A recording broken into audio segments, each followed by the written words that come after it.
Yeah, continue.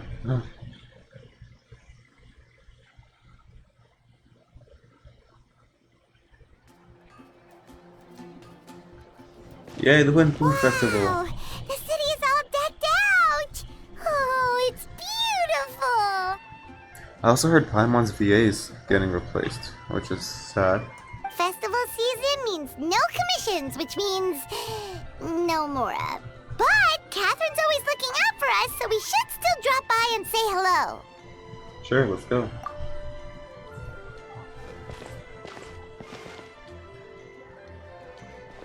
Greetings, traveler. Paimon. Hey, Catherine! Still doing the whole no commissions during windblume thing? In general, yes. The people of Mondstadt don't delegate their work to others this time of year. But But feel free to take a look around.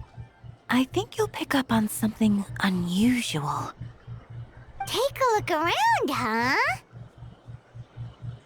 what is there?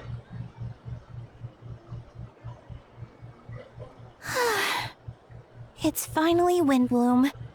And here I am ruining everything. You're a bit tired. No big deal. Give it some time. How about doing something fun tonight? We could take a stroll or go stargazing. Stargazing? Like we'll find a spot. You know people start reserving places on Star Snatch Cliff the moment the sun goes down. Sorry, I'm just not in the mood. I should go. Whoa! Something's off with Beatrice. She would never give up a chance to talk to Quinn. This is weird. Oh, you're leaving? I can walk you home. No, it's okay. Thank you. I just need some time to myself. Besides, there's still something I need to do. The truth is, Quinn, not long ago, What is it? Is there something wrong? Never mind. It's nothing. Actually, Quinn, Aw. I think we should stop seeing each other for now. How sad. Huh? Wait, are you saying we can't be friends anymore? I thought we were best friends. Did you see that? Beatrice ran off without looking back. Oh, we go adventuring in other nations for a bit, and one of Mondstadt's best friendship stories is already over? I can't believe it. Maybe they're just working out the kinks. So, is this what you meant by unusual, Catherine?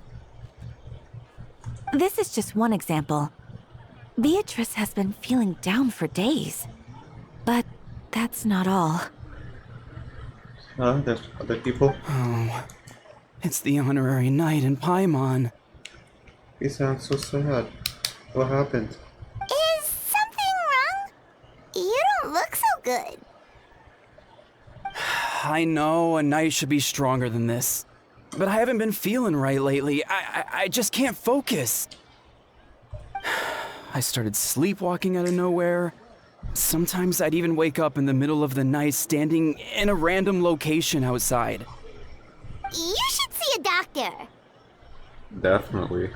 I did, but all the tests came back normal. The doctor said I'm fine. Strange. I even consulted Miss Barbara at the church, but her conclusion was the same. In any case, she was kind enough to pray to Lord Barbados for me to get better. Is it because I saw something I wasn't meant to see? Like what? Sorry, this is for me to figure out. It is windblume after all. Anyway, I have patrol to finish. Until next time, you two.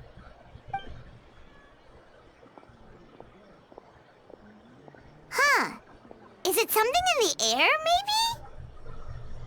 maybe? Oh, her too? It appears Miss Donna is also out of sorts. Oh, where can I find a truly fascinating man? We don't want to help her. Wait, but Donna is the the one who has a huge crush on Diluc, right? Oh, so she forgot about him? That's what I thought too. But she seems to have changed her mind. Is that Captain Kaya? Okay. She went from Diluc to Kaya. Now that I look at him, he's exactly my type. How come I never felt this way before? She talking out loud? Kaya, oh my god. I'm flattered, Mr. Anna, although I do wonder whether that was intended for outside ears. Oh, no. Of course not. I'm sorry, Captain. Just pretend I didn't say anything. And, have a happy windblume. I tend to, my dear, but first the question. If you don't mind, why the sudden change of heart? I was under the impression Master Diluc was the object of your affections. Good question, Kaya. Well, Kaya doesn't seem affected. So, you knew about that?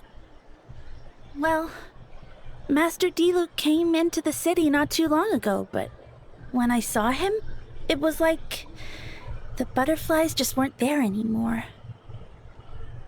If I had to compare it to something, it would be like waking up and realizing you're married to a man you don't love. Oh, okay, that seems a little harsh. But then I saw you. And it wasn't that something was different about you.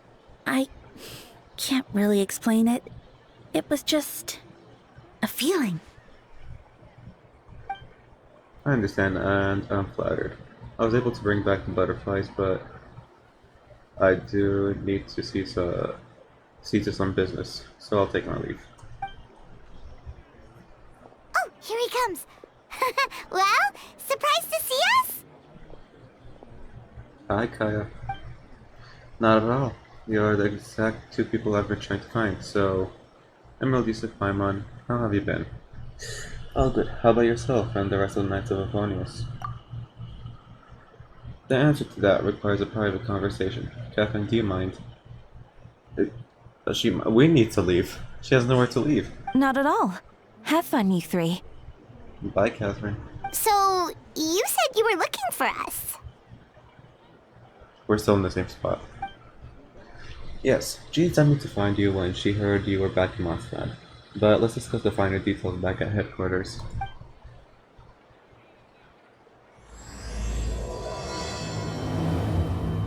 Nice.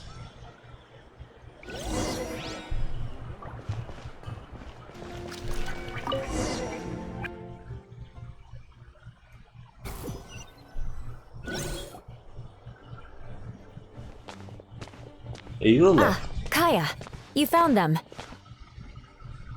Hi. Yep, I managed to track them down. Good. With what's about to happen, it's great to have you in town. Whoa, headquarters are packed. What's going on? Honorary Knight Paimon.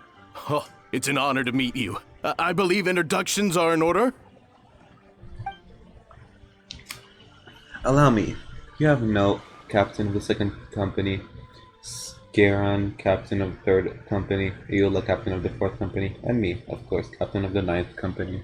So much companies. Oh, you're all captains? Okay. That's right. Master Jean is waiting for you inside. She'll explain everything.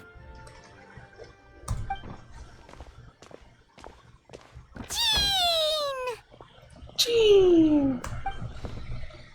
She also doesn't have a voice actor. Oh my god.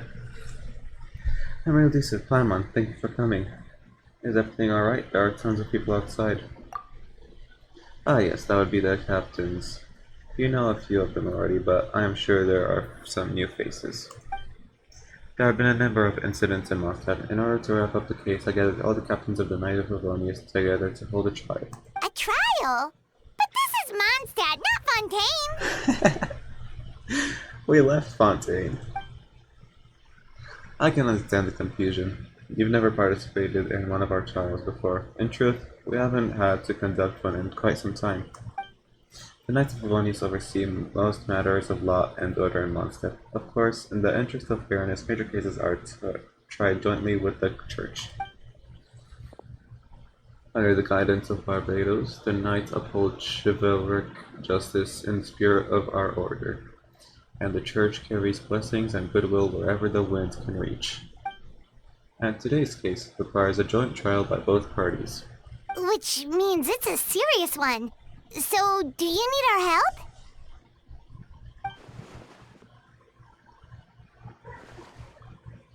I'm gonna... Okay, hold on.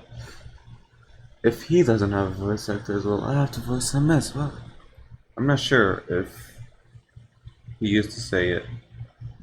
The VA used to say it. Hold on, the group of people we saw in the corridor just now, there was someone missing. Where's Albedo? Right! He's the captain of the investigation team! But we didn't see him out there! He's a captain? That's new. For me. A keen observation, Emerald Yusuf. That happens to be exactly why I called you here. In the upcoming trial against Captain Albedo, we will do our utmost to understand the facts of this case and deliver a fair and impartial verdict. Albedo is the one on trial? What did he do? Do some connery and shit. Jean, it's time. Understood, Emerald Yusuf. Climb on, come with me.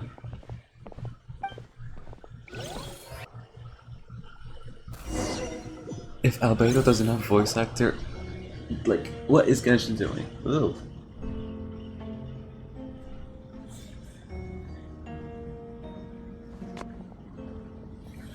Please, sit wherever you like. I only ask that you remain calm, no matter what you hear. I need to head over there. Don't worry, the trial will be fair.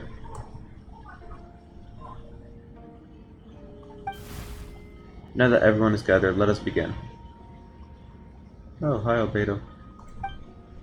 With Grandmaster Varka away from Mondstadt for the time being, I, Jean Gunhilder, will oversee today's proceedings. Oh, Mr. Dahlia, Deacon of the Church of Favonius, will serve as assessor. As representatives of our respective organizations, we will ensure a just verdict in this case. Oh, that's a new face! Deacon of the church. Does that mean he works with Barbara and Rosaria? The defendant in today's case is the captain of the investigation team, Albedo. Ah, look at him.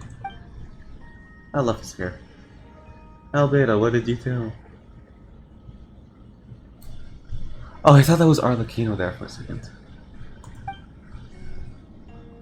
Certain aspects of this case are classified, and it remains uncertain whether the alleged victims are citizens of Mondstadt. As such, this trial is not open to the public.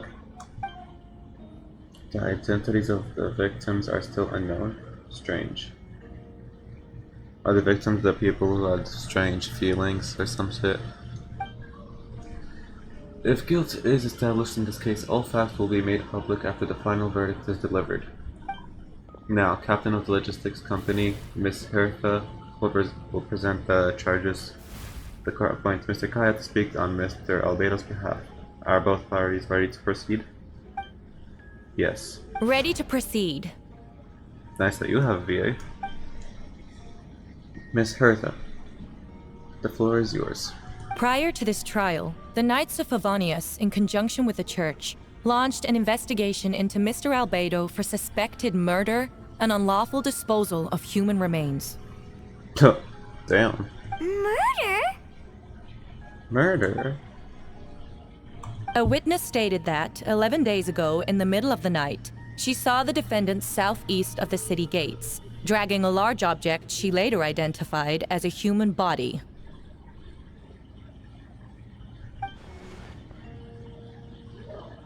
No. There's no way! Keep it down, Paimon. We now call that witness to the stand. Beatrice, please tell us what you saw. Oh. So that's why she... Beatrice, so this is what she was trying to tell Quinn earlier? Well, I was out late that night on business. And when I came back, I saw someone in the moonlight that looked like Mr. Albedo. He was dragging a huge bag of some kind. I thought it was strange, so I followed him. Then, there was a sudden flash of golden light.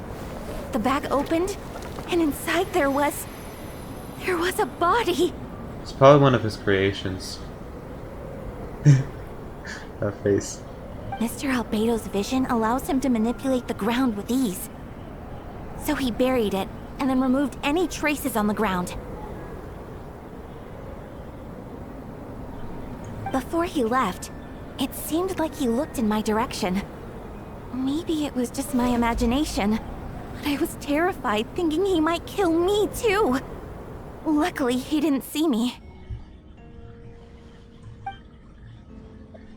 I now turn to the defendant. Describe your whereabouts that night. Oh my god. Albedo.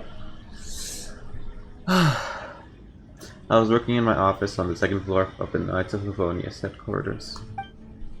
That's right, the next day the defendant submitted his latest environmental report on the Dragonspine region. Considering the length of the text, it must have taken a considerable amount of time to finish. Can anyone attest to the fact that the defendant was working in his office that night? No. Then the length of the report is not a sufficient alibi. This isn't looking good. Ah, you have a voice actor. He looks kinda emo. I'm not sure. If the crime did occur as you described, then what about the body? You mentioned the joint investigation. Well, was the body recovered? Not yet. In other words, you dug up the location Miss Beatrice described and found nothing. You don't find that suspicious? I know what I saw. I'm telling the truth, Miss Hertha, I swear. Also, didn't you say that speaking out would help protect the people of Mondstadt? Otherwise, I'd never put myself out here like this.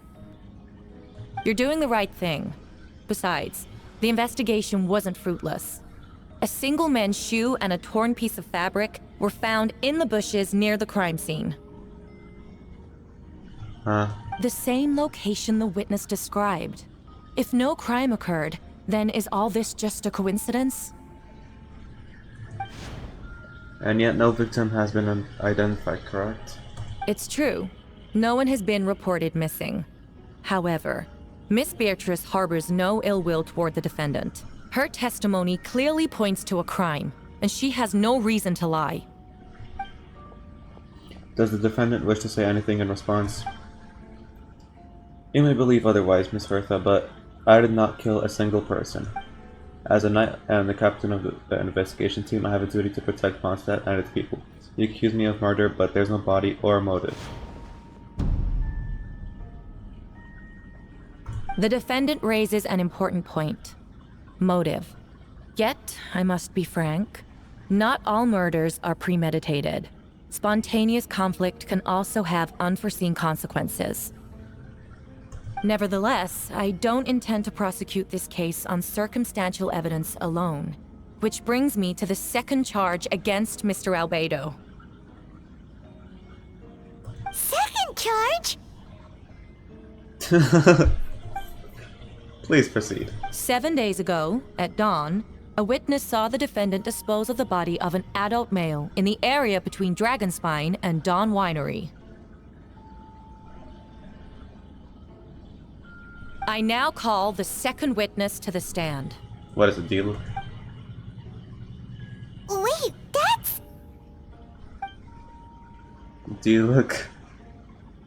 I guessed it. Do you look raggin... No. How do you say that? Ragenvinder? Please tell the court what you saw.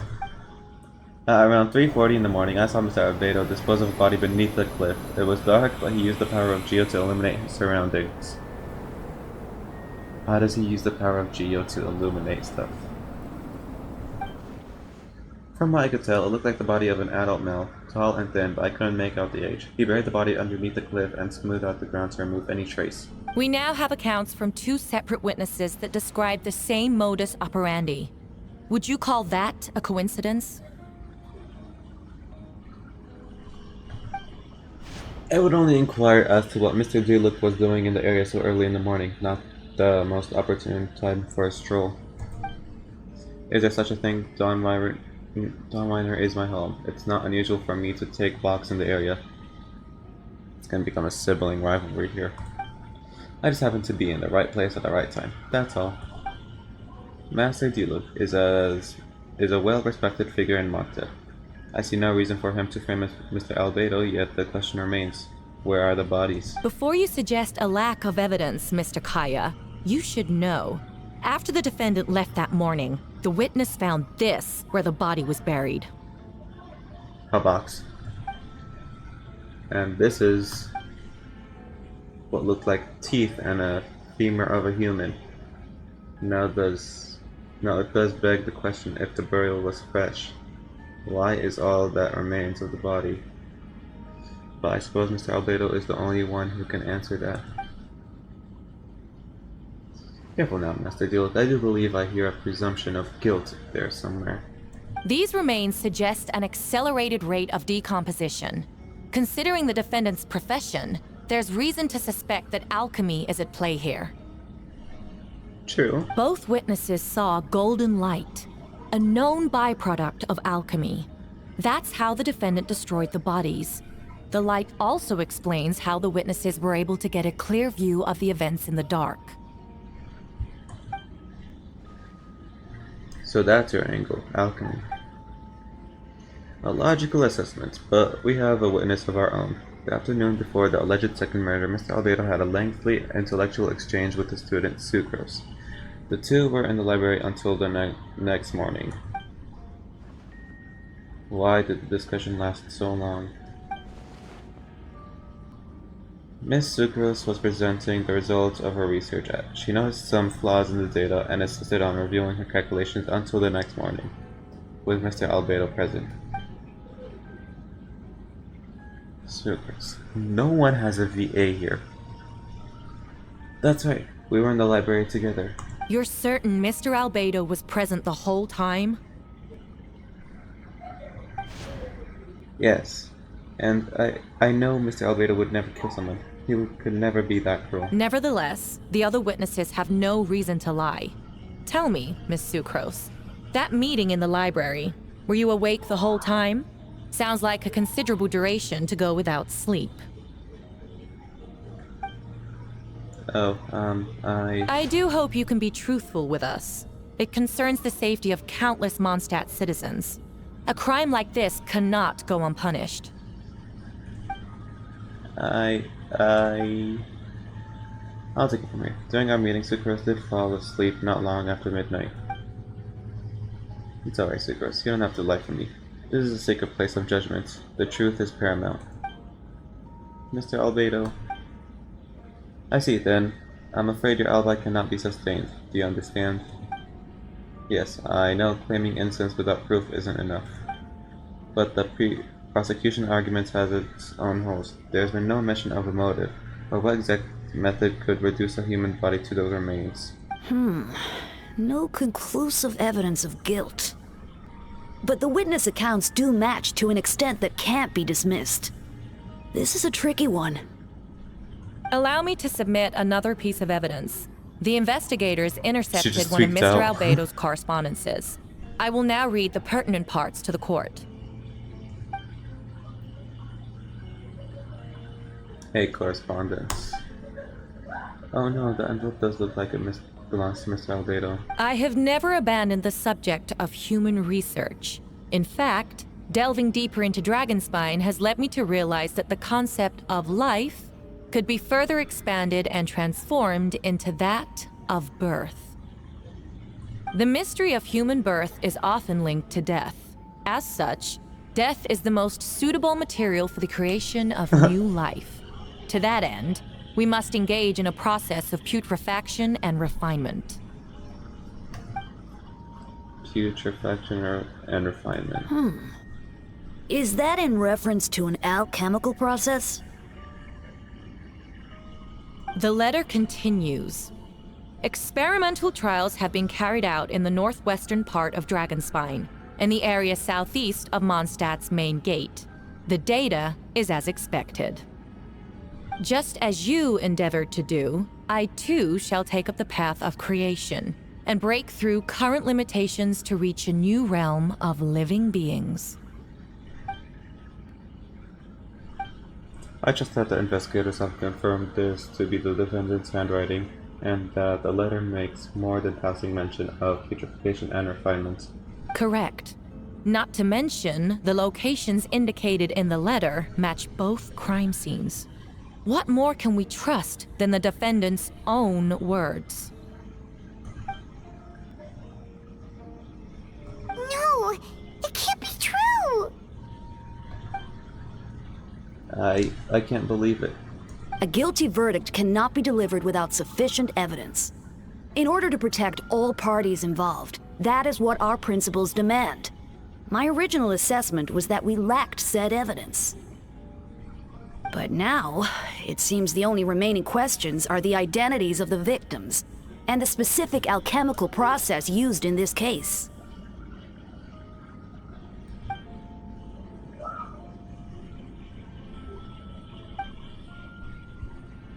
Then we are in agreement. The evidence is conclusive. On the charge of murder and unlawful disposal of human remains, the court finds the defendants guilty. The people in attendance appear shocked. No one can believe a kind and well-mannered person like Albedo could commit such a crime. Jean stipulates that those unsatisfied with the verdict will have time to submit an objection or appeal, but most appear hopeless in this moment. Could it be like, I haven't played this event, but I know about it. Another Albedo. This is the Albedo that's getting tried, but there's another Albedo that actually killed or murdered someone and hid the bodies. As you watch Albedo being taken back to headquarters, you get a strange feeling that something's hidden is about to come to light. It all comes back to the letter, a secret that you and Albedo know all too well, but the people of Mondstadt have yet to discover. Why would Albedo do something like that? Oh, this has to be a nightmare. Albedo told me in secret once that he was a synthetic human created through alchemy. Could that have something to do with this case? But what? Following in Ryan's daughter's footsteps, just because he's an alchemical creation, that would only make him more suspicious. Well, this took a turn for the worse. Rosaria! Oh, when did you get here? Oh yeah, she doesn't have a VA as well. Oh my god, bro. I've been here the whole time. I happen to have a message to pass along. For us? Yes, you're needed at Star Snatch Cliff. He's waiting for you there. Who is he? Albedo. You'll know when you get there. Go on now. This is like the wind. It waits for no one. Oh, time is like the wind. It waits for no one.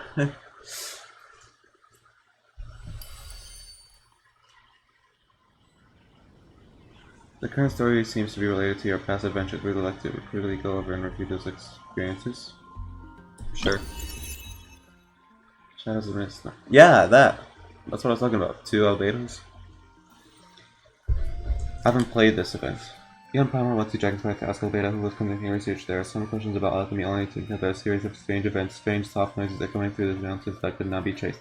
The ransacking and theft of alchemical notes and at the campsite. Albedo was spring after a chat outside a cave but having no memory of the incident. At the time, Eula encountered Albedo elsewhere on the mountain, attempting to lead a child away, and he attacked Eula upon being discovered.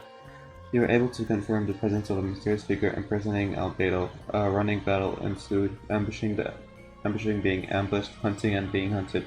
In the end, Albedo eliminated the giant mutants while Flower posing as him. Yet there were more than 2 people wearing that face on the mountain. So could be a third Albedo.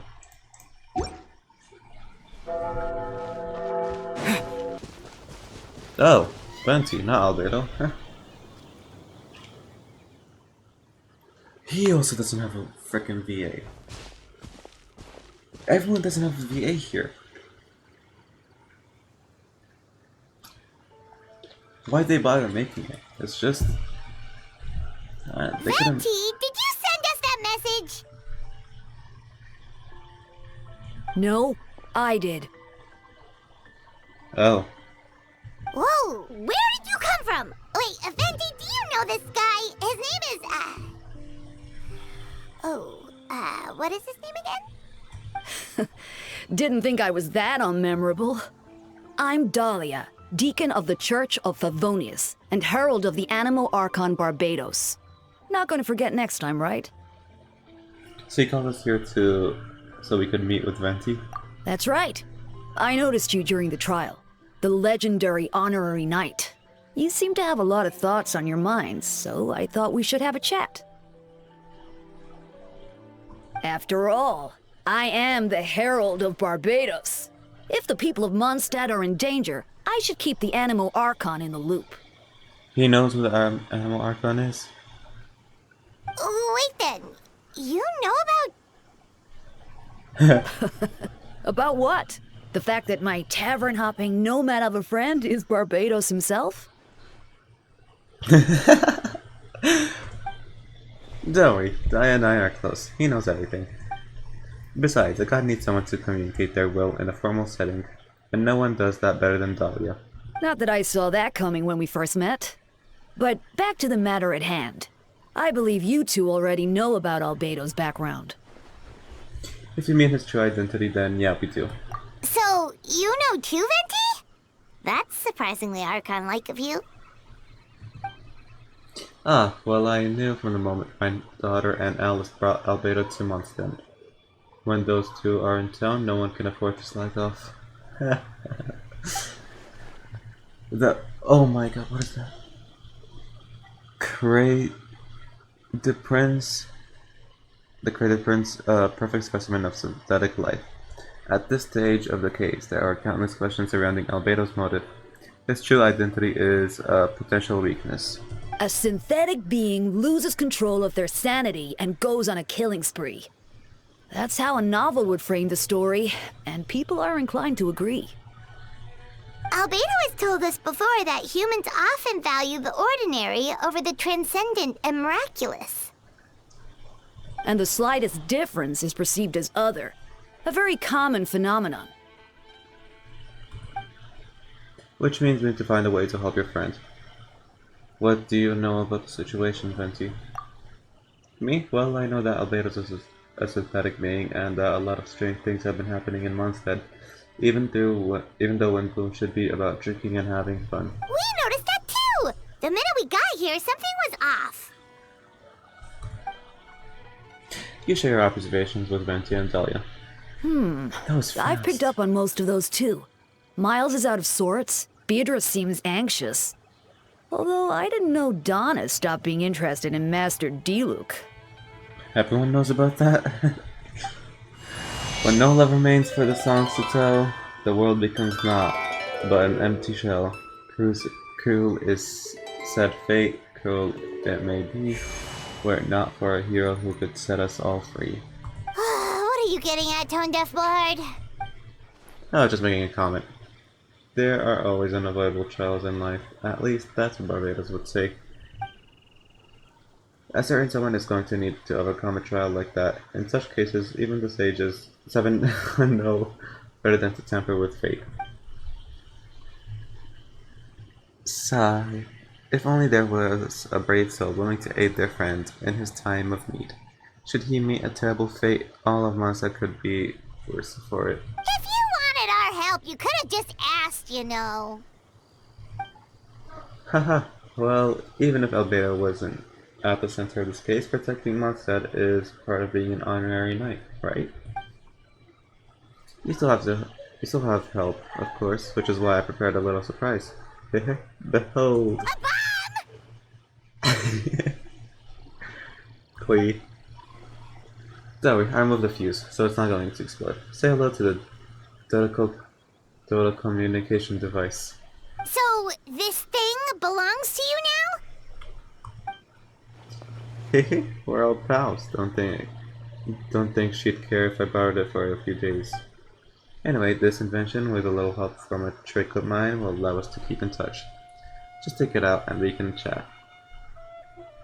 We'll do our best to uncover the truth.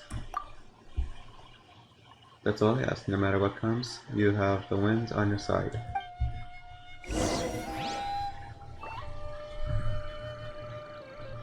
Well, for like the court.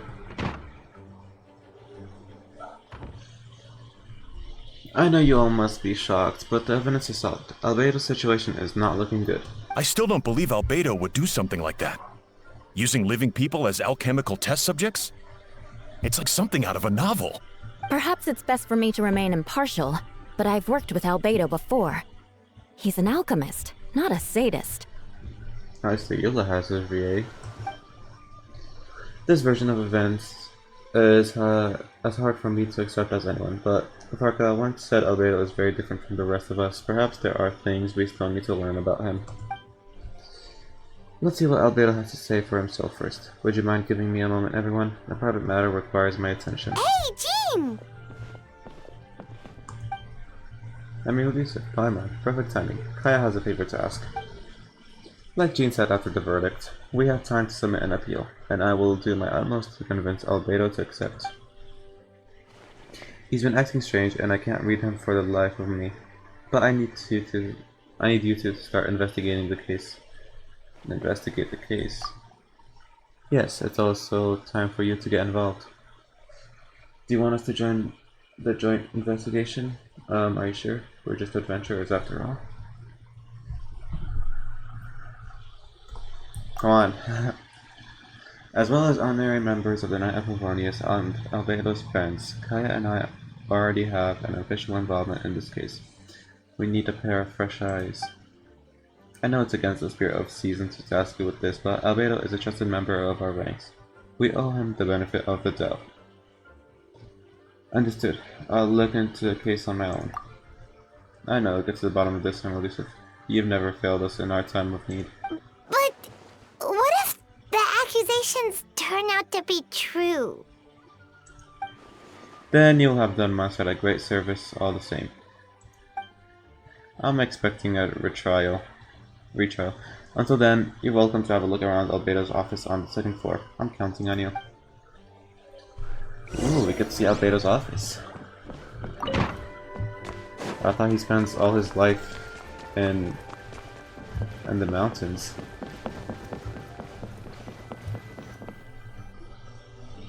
Wait, Captain Kaya! Surely I can't just... These two are here on Jean's orders. She asked them to investigate Albedo's office. Oh, in that case, head on in.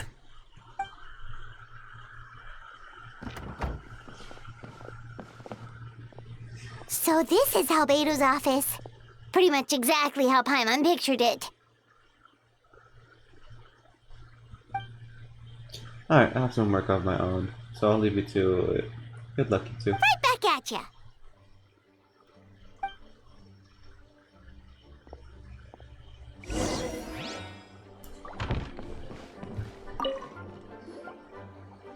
Alright, let's see what we can find.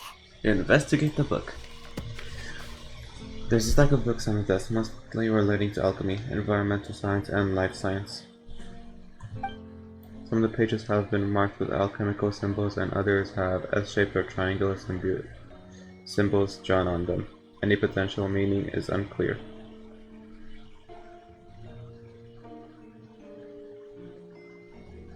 Wow, these books are so fancy!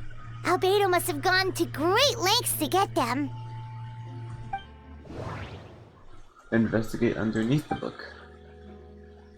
After moving the book, the desk looks almost empty. Your hand slipped while moving the book, causing the undercover book to strike the desk. The resulting noise is a bit unusual. It's subtle, but to an experienced traveler, it sounds too hollow, almost like there's a compartment within the desk. Investigate underneath the desk. Wait, it looks like there's a hidden compartment under the desk. There does appear to be a compartment on. Okay, there does appear to be a compartment added to one side of the desk. It was very well hidden. The lock mechanism is complex and seemed to involve elemental power in some way. Perhaps you could try using the power of Geo. The hidden compartment opens. Inside lies a piece of paper with more information. Investigate the paper. Festering is also a manifestation of Ra.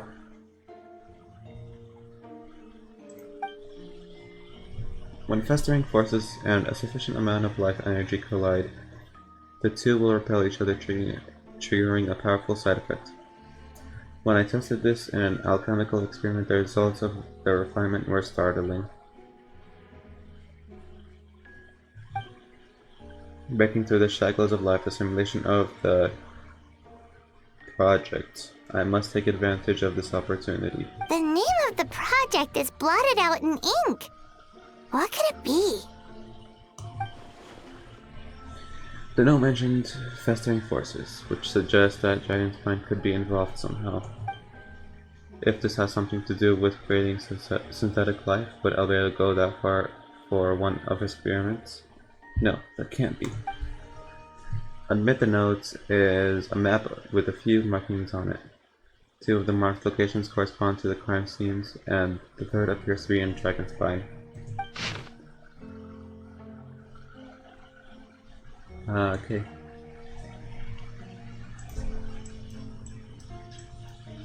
This place.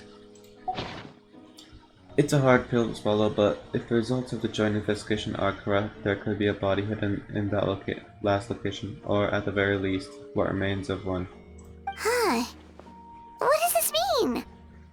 Oh, do you think something might also be buried at the last location? We should go investigate. Alright, that seems to be it for this place. We should go tell Jean what we found.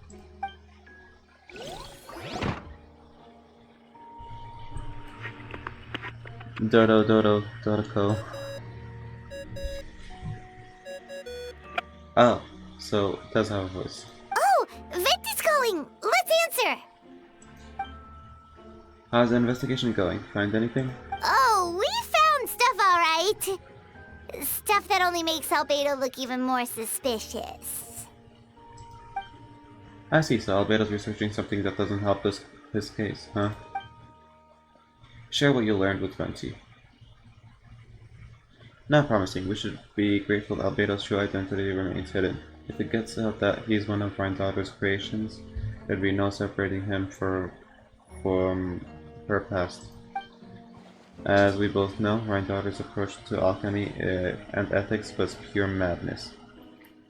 And the evidence you just found, let's just say it could convince even the closest to him of his guilt, perhaps even you. I don't think the handwriting was faked, and the notes also sounded like him. Then it comes down to trust. Do you trust Albedo? I don't know, but I want to. Yeah, he's our friend. We should keep the faith. And if he really is the culprit, he must have had a reason, right? Maybe he's just not allowed to talk about it. Yeah, that must be it.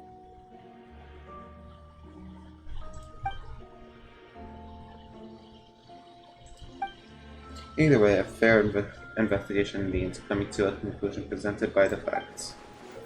Does that mean even Venti no longer believes in him? Remaining objective has its own value. Remember, none of this is your fault. This report back with an honest assessment of the facts. Yeah. Well, let's go find Jean and tell her what we learned. Oh. Wait, that's Miles. What's he doing here? Oh, sorry. I heard voices and wasn't sure if I should check who was inside. It's okay. We're here on Jean's orders. Ah, I see. I'll, leave you to it then. Hold on. You didn't hear what we were saying, did you? Oh, not really. Nothing that made sense anyway. Well, do us a favor and just forget anything you might have heard, okay? Oh, Sure. You got it. That map we found in the hidden compartment seems important. We should check out the marked locations.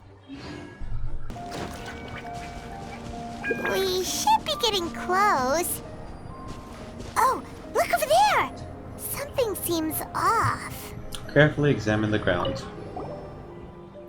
Although everything is covered in snow, as a student adventurer you notice a spot on the ground that looks quite different from its surroundings. You remove the snow and find a sizable hole underneath, large enough to fit a human body. But the hole is completely empty and the surrounding markings make it look like something was dug up. Did an animal do this or some monster? Weird. There's a hole, but no body. The prosecution's argument is that Albedo used alchemy to destroy the bodies, but this location is different from the other two. Why not fill the hole, or smooth out the ground like the other places? If one person did all this, why not remove the traces like the others? And if Albedo isn't the one responsible, why was this location marked in his notes? You return to the Knights of Avoni's doubts swirling in your mind.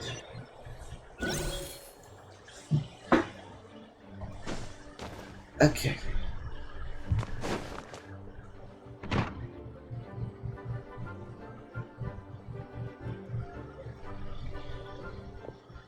You're back. Did you find anything?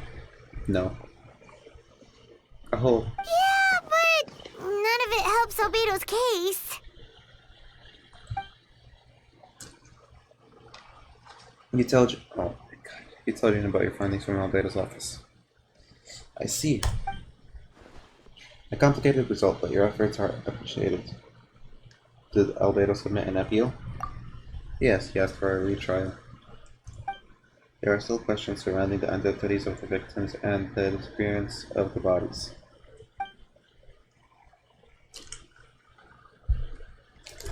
The minimal remains that were uncovered have been sent for forensics analysis, which could provide some answers. It's just... What's wrong?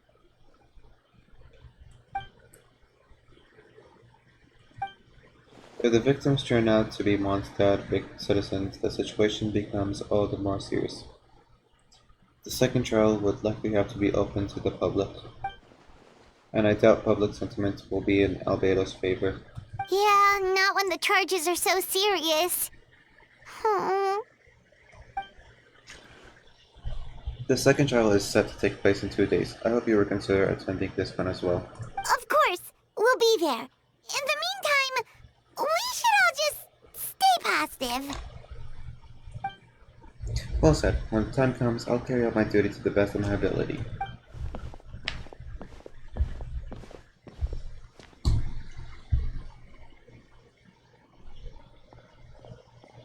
He's there again.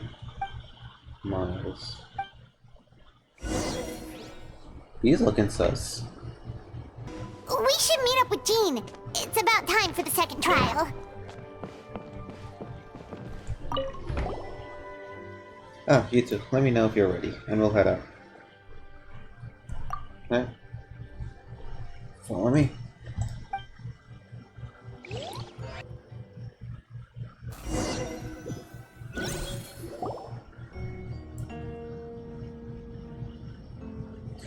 Ladies and gentlemen, we now convene for the second trial against Mr. Albedo. I, Jean Gunn Milder, will once again oversee the proceedings. Representatives on both sides remain unchanged, and Mr. Dahlia will continue to serve as assessor. Ms. Herta represents the prosecution, and Mr. Kaya speaks on behalf of the defense. The defendant in this case is Mr. Albedo, captain of the investigation team. With that, I now bring this trial to order.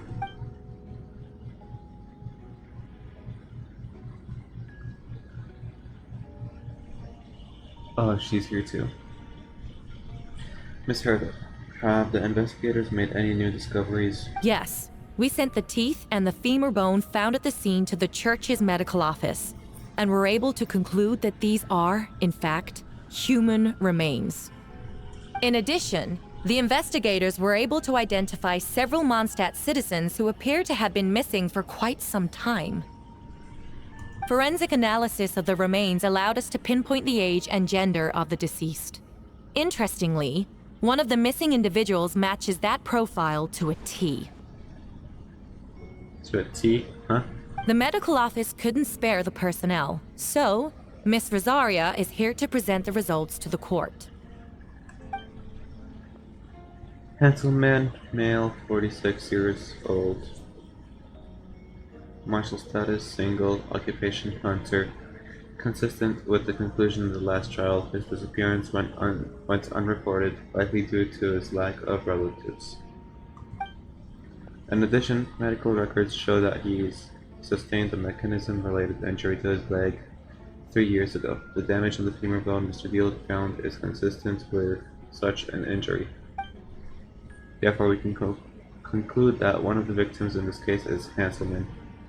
A specialized technique was likely used to accelerate the rate of decomposition. Is it reasonable to assume this technique to be alchemical in nature? Alchemical or magical, both are responsible. Alright, possible. Thank you for your testimony. The identity of one of the victims is now confirmed. But what about the defendant's motive? Considering what he wrote in the letter, we can deduce that the defendant needed subjects for an alchemy experiment. Who better than individuals whose disappearance would go unnoticed?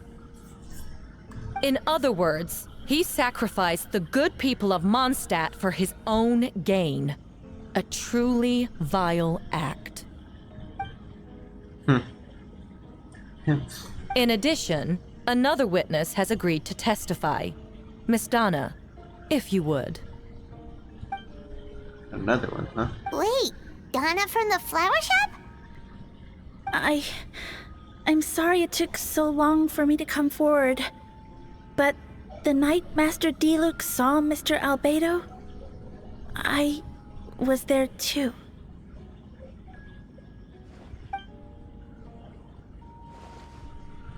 I was camping with a friend and we decided to stop near Dragonspine.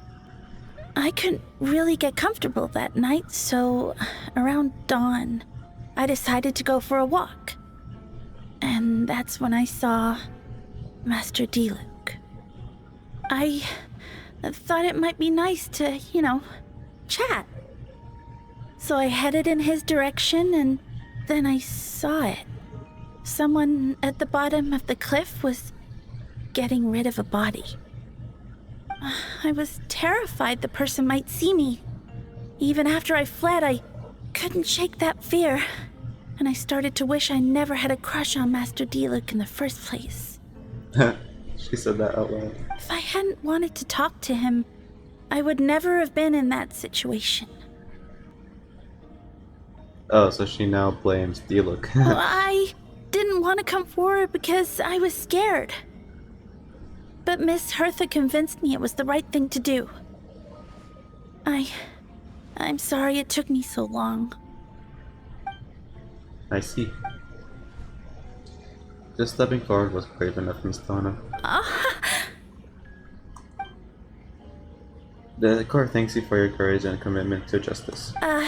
Yes. Thank you. The two witnesses corroborate the same sequence of events. That just leaves the question of how the defendant disposed of the bodies. I believe the answer lies in the alchemical technique mentioned in the letter. The defendant is the most accomplished alchemist in Mondstadt. He has the skill, no question. A special investigator also uncovered some relevant evidence on that subject. I will now present it to the court. Wait, does she mean... The evidence we found in Albedo's office. The following are pieces of evidence uncovered in Mr. Albedo's office, the most important of which is this map. Yep. This map was found with the defendant's notes. The markings correspond with the description in the letter and the locations of the crime scene. Does this map belong to you? Yes. Were you the one who marked these locations? Yes. You do realize that's basically an admission of guilt, don't you? The evidence against you is nearly insurmountable. No. Since you uncovered that compartment, I might as well expound on the matter. We have witnesses and physical evidence. What could you possibly say in your defense? Well, I always have. I never killed a single person. Ugh, you have some nerve. Saying that when the evidence is stacked against you? Miss Hertha, you presented a meticulous and convincing case. I'll give you that, but I will not admit to something I didn't do. So, what? You're just going to bombard the court with excuses? That's a rather dismissive way to refer to an innocent man speaking in his own defense. Besides, I'm not making excuses. I'm exercising patience. That won't make the charges against you disappear, Mr. Albedo. Perhaps not, but patience comes with its own reward. It's easy for things to remain buried in snow until someone comes along and brushes it away. Albedo seems serious but unfazed. Does that mean he really didn't do anything untoward? You mentioned brushing off snow. Is that supposed to be a hint? If it was a hint, then it must have something to do with Dragonspine, which reminds me, one of the locations marked on the map we found was in Dragonspine, wasn't it? I'm really sick. You were the one who uncovered the notes, right? Then I'm assuming you've witnessed the third location marked on the map as well. Yes. Can you tell us what you found? A hole with nothing in it. You nod your head and give an honest account of the scene you found in Dragonspine. Whatever was kept in the hole was gone, and the surrounding area bore the mark of an unknown creature, with everything covered in snow. No one knew there was something to discover in the first place. Then, there must also have been a body. Think about this. What clues am I missing? Let's try the third marked location. The third marked location is in Dragonspine. We only knew about it because we found the map in the hidden compartment. During our investigation, Paimon and I discovered a hole beneath the snow big enough to hide a human body. There were also claw marks around the outside, but there was no body or any remains whatsoever.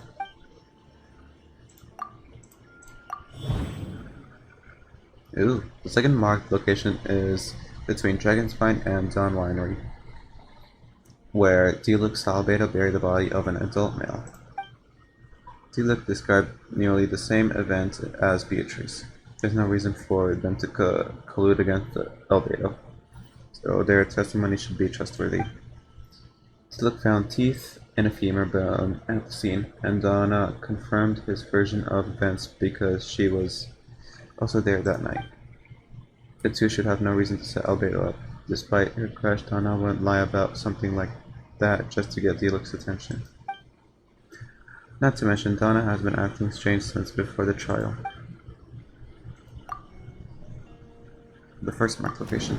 The first marked location is near Mondstadt. Beatrice saw Albedo use alchemy to dig a hole and bury a body there. A single men's shoe and a torn piece of fabric were found in the bushes nearby. Taken together, this evidence seems to suggest that Albedo killed someone and concealed the body.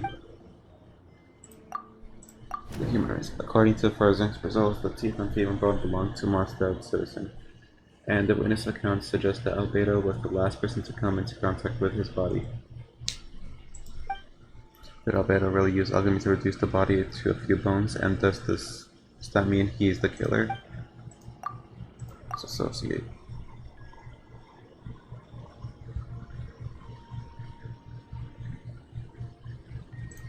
This? I don't know. Okay. The differences between the marked locations. Albedo marked these three locations on the map found in the hidden compartment. There are also some similarities and differences between them. Based on what we know, all three locations were likely used to hide bodies. The holes dug in each area certainly seems big enough. But unlike the first two locations, there were claw marks around the hole in the third location, and no witnesses saw anything happen there. Dragonspine is home to all manner of monsters and wild animals. Could some kind of creature have dug up the body, but why wasn't that the case in the other locations? The marks didn't look fresh, which means the hole at the third location has been there longer than the other two. But the hole at the third location wasn't made around the same time. Does that mean it's connected to a separate incident? Albedo's identity. Oh my god. Most people know Albedo as an alchemist and the captain of the investigation team.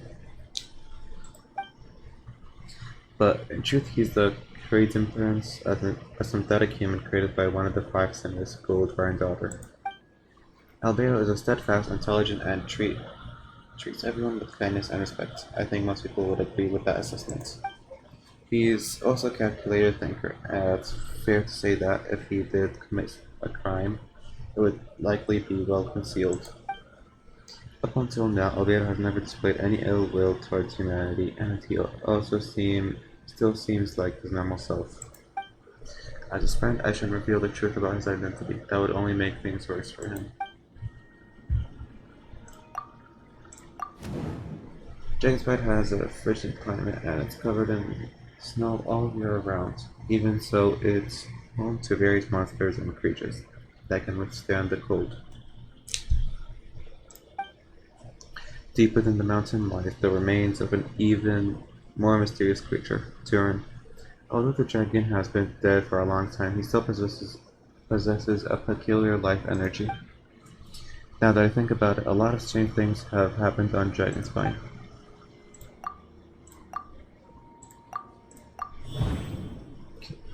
Encounters on Dragonspine. I almost forgot. Paimon and I once encountered someone on Dragonspine who looked exactly like Albedo. And we weren't the only ones. Wait a second. Someone who looks exactly like him. So, I'm guessing Albedo has a plan, so I should help him out. But what does he want me to do? Announce a break in the case? No, I should play safe. Since I made an honest assessment of the facts, I should be honest about my doubts. 2. It's only fair. Besides, I think I understand what Albedo was trying to tell me just now. I also don't have a voice actor. I'd like to address the court, if I may. I was the one who investigated the office, and I believe the results raised a few questions. Regarding the 2 cases addressed in the previous trial, it was established that, after disposing of the bodies, the defendant used alchemy to restore the ground to its original state. But that wasn't the case at the 3rd location. The hole was still there with dirt scattered around the perimeter. It looked more like something had been dug up. If that was all done by one person, why wasn't the 3rd scene given the same treatment as the others? Why weren't the traces removed? In addition, the markings around the 3rd location weren't fresh, which suggests that the Dragonspine incident happened at a different time. For those reasons, I believe there is still a reasonable doubt in this case, and I hope the verdict reflects that. Thank you. As ever, Admiralty says. Questions there may be, but allow me to point out, there is no evidence to suggest that anyone besides the defendant knew about the 3rd location, and the map was found in his notes. That fact alone makes him the most plausible suspect, unless Mr. Albedo suddenly plans to deny that the map belongs to him. Allow me to respond to Admiralty's point. If all I cared about was proving my innocence, I would indeed do as you described, Miss Hertha, and deny any connection to that map. But that is not what I intend to do. The map does belong to me, and I did hide things at those 3 locations. What? There were indeed bodies at each location, and I did kill and bury someone on Dragonspine. Ha! So you admit it. Let the record reflect that the defendant has confessed to his crimes. You're mistaken, Miss Hertha. The story doesn't end there.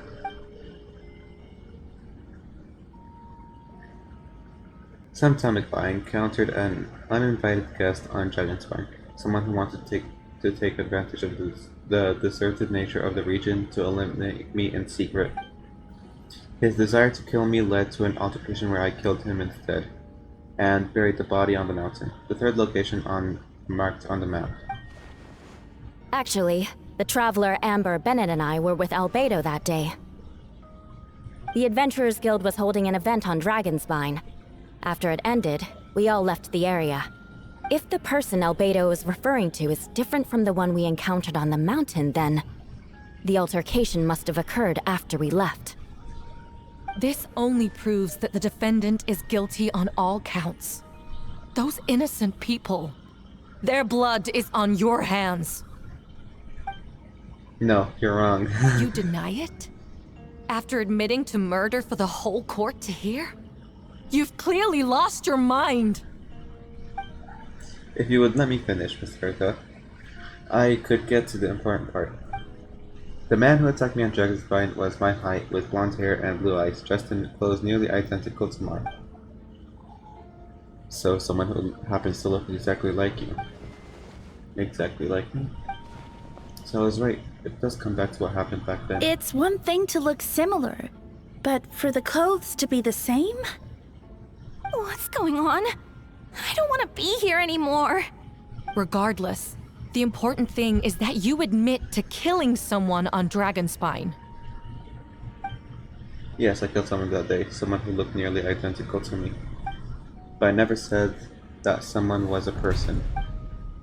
I see, then it appears I need to withdraw my testimony. What? Everyone! I brought her! Brought who? Wait, you... The person who just came in, isn't that Hertha? What's going on? Who are you? Why do you wear my face? Hello to you too.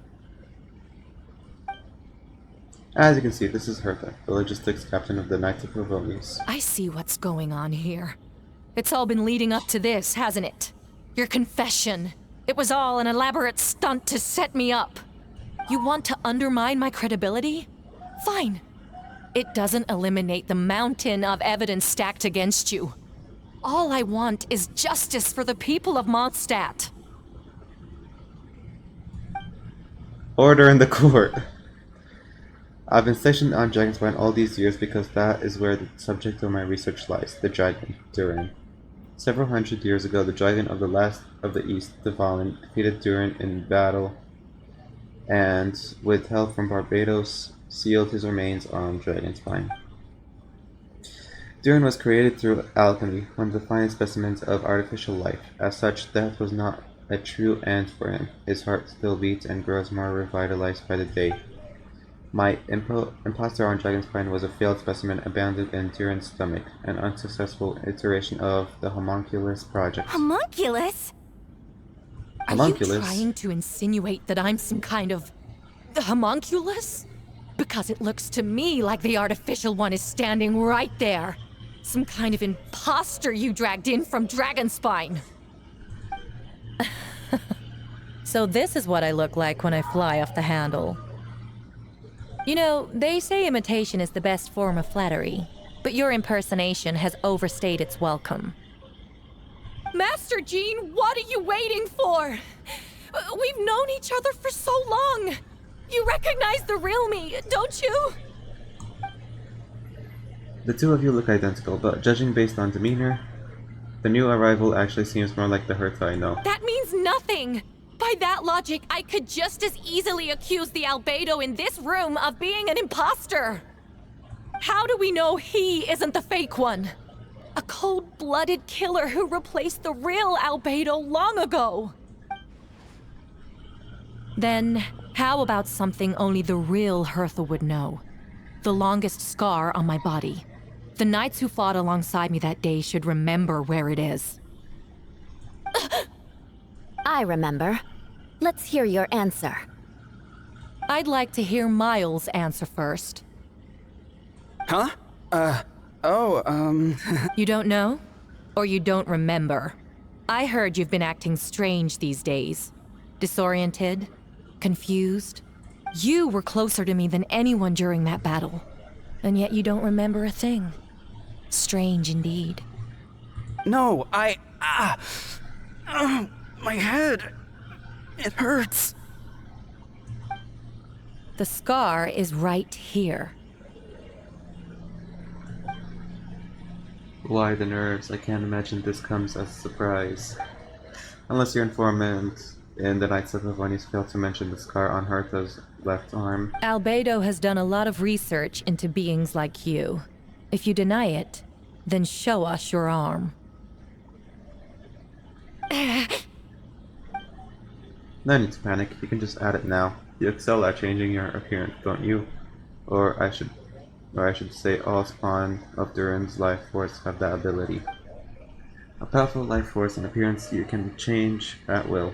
Yet here you stand, formless, one paralyzed to the act. Because you're worried using that power could affect your accomplices. Then Miles must be one of them. There are others too. Most of the beings under the influence of Durin's life force have gathered here, and yet their presence is what impedes her from taking action.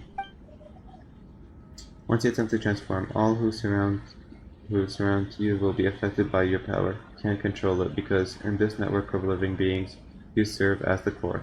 Show us your arm. Ugh! Have it your way! Whoa! Come on, let's go!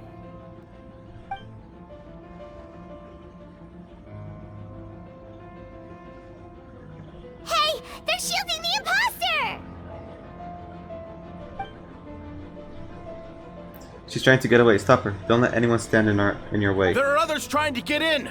Must be more people under her control!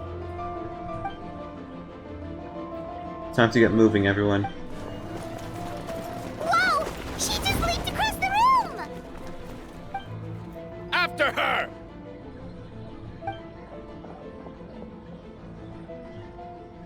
It's time. All units move out. Third company, keep on the imposter's tail.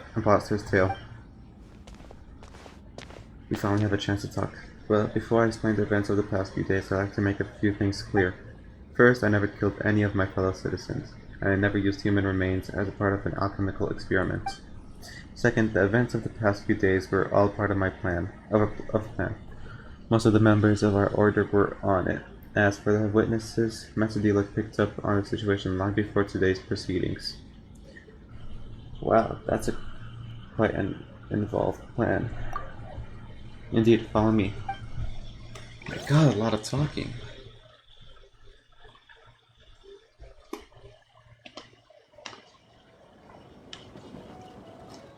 Had to be the worst Arkham quest. What? How are there monsters in the city? Lore-wise, no. There are all monsters from Dragonspine. An attack is imminent, but fear not. We've been preparing for this. We've been monitoring the resurgence of Durin's life force. Its festering nature agitated these monsters. We knew it was only a matter of time before they advanced on Mondstadt. And so we made preparations for an inevitable battle. I was hoping you two could join me and provide assistance in the battle to come. Of course! Where's our first stop? The top of the city wall. This?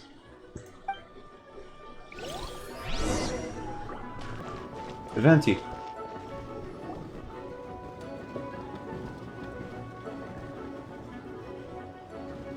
Hey, Venti! Shoot, someone's coming. Help me, please. Someone help me. What's with the freakout? It's just us! Ah, perfect. I can drop that. Sorry. I thought you were regular citizens. It's about time. I think we can proceed as planned. I agree. Although it's been a while since I dealt with something this big, it's going to be pretty exhausting. Don't worry, I'll treat you to drink for your trouble. Haha, just what I wanted to hear. So, these two know the other's identity then? People can make new friends when you're not here, you know. Monsters started surging in Dragonspine during the trial. They soon became agitated, likely in response to the court coming under pressure. Still, I never expected those monsters to have become this advanced. The power of evolution cannot be underestimated, especially considering the fact that Durin absorbed the previous imposter. Wait, so what about the map? And the missing bodies? What the witnesses saw was true. I did hide those bodies. As I monitored the situation on Dragonspine, I noticed that many who ventured there came back different. Some were under the influence of Durin's power, but the less fortunate ones had already been devoured by monsters, who then assumed their appearance to infiltrate the city. Most of those who were replaced had no close relatives, so when their behavior changed there was no one to notice. The monsters used their disguise to get close to people. I eliminated 2 who attempted to attack. What about the remains Diluc found? Did they belong to one of the victims?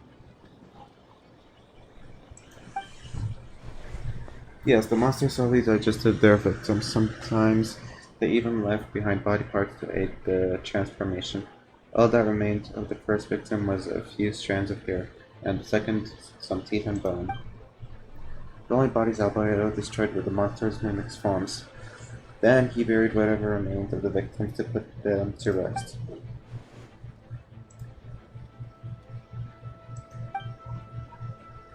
After we defeated that doppelganger Whopper Flower on Dragonspine, we promised to tell each other a story, remember? He told me the story of a gardener, I remember. Well, I don't. I haven't played that first. I'm glad. Then you remember what I told you about Subject 2. In his pursuit to replace Subject 1, he transformed a Whopper Flower into Subject 3. So there was another imposter on Dragonspine that day? Yes, that would be Subject 2. I confronted him and buried his body on Dragonspine. So you see, at one point there was something hidden in that hole you found. But Durin is becoming more revitalized by the day. Under the influence of his power, the monsters dug up Subject 2's bodies and returned it to Durin's stomach. Durin absorbed the failed creation along with his knowledge and a way of thinking. Ever since then, all creatures spawned from his power had the ability to transform their appearance. Humans who venture into Dragonspine for too long are also bound to fall under Durin's influence, but those effects don't show themselves right away, and the extent to which a person has been affected is hard to perceive. You saw for yourself, didn't you? All the people acting strange, those are the same people who just tried to break into the Knights of Ravani's headquarters. Durin's power remained dormant within them until finally it surged to the surface and seized control. That was also a goal. If he could force a situation where the imposter had no choice but to unleash that power, all those under its influence would become violent, and thus we would know who was affected. Wait, so what do we do? We can't go around hurting innocent people! That's why I'm here. It would make me look bad if I just lazed around after promising to help. We'll use the power of Anima to restrain them for now. That should give the Knights the chance to subdue them without harm. A specialized team will deal with them later. Alright, that's a long and short of the situation. It's time to activate that thing, right? Yes, so if there are little secrets other people should know, my identity for example, keep it to yourself, okay? Alright, this should do it. Wind.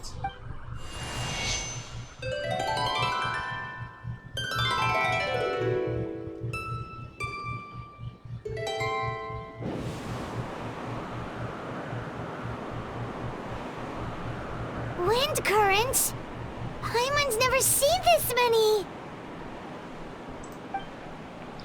There should now be wind currents across the whole city. Everyone, can you hear me? Loud and clear. All units, what's your status? All good. We have enough manpower to provide support.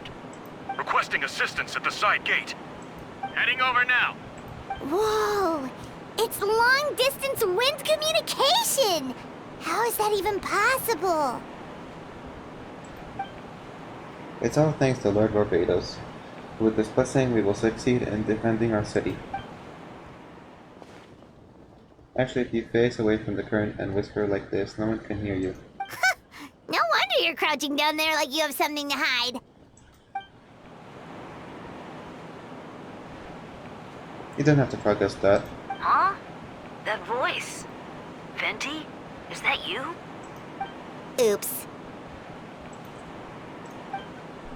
Oh, you know, it's just a wandering bard calling for help. Thank goodness Emily's Paimon and Albedo family got me out of a tough spot. Heh. Alright, now that you're okay, We should check on the status of the other areas.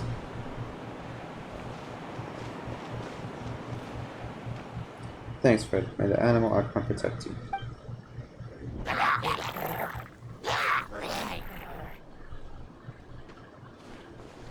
I've got things covered here.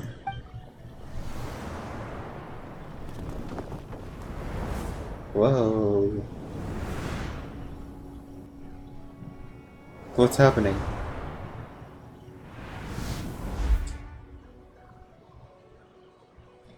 Sigh. I don't like being in the middle like this, especially on a bridge. Oh, look who it is. Get back. Phew, that was a close one. I suppose things are in order, Master Gila. I appreciate the help. No need. I didn't interfere to save you. It was for my own convenience. You were in my way. Oh, well, let me get out of your hair, then. I suppose we could work together, but you would just melt my ice anyway. Suit yourself. Alright, tell me, when did you notice something was off? The first trial. Because of the fake haircut? No, because of you. Me? What did I do? My defense wasn't passionate enough? No, you weren't nervous enough. Tell me then, Masagila, when do you think I actually got nervous? I suppose we'll see, won't we? Monsters incoming. Heh, on second thought, best not to think about it.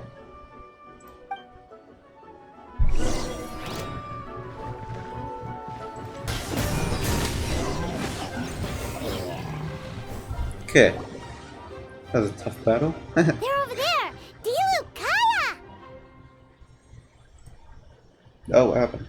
I clicked on the wrong thing. If you had time to make it out here, I'm guessing the other areas are secure? What? We can't be here because we care? Maybe this was just the spot to a city gate. Maintaining control over the main roads means not maintaining control over the battle as a whole. You made the right choice. So what's the status over here? All under control. Don't worry. My trusty civilian volunteer and I have this area covered. I think you mean the man who held the title of cavalry captain before you. We don't have to bring that up. Well, keep up the good work. We'll go check on the status of the other locations. Good luck. Oh, and I want to thank you for what you said in the court. If I'm not mistaken, you were on my side by the end. Haha, believe me, he said he had his suspicions since the first trial. I suppose it just didn't feel right to believe that someone who helped me in the past could be a cold-blooded killer. Aw, that's so sweet! Thank you for trusting me and for choosing to fight alongside us. As for you, Kaya, good work as always. We'll see you soon. Of course, stay safe.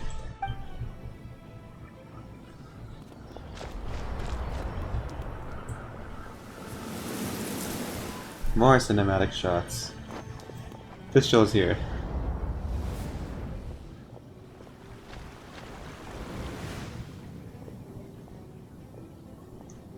Okay, Barbara and Rosaria.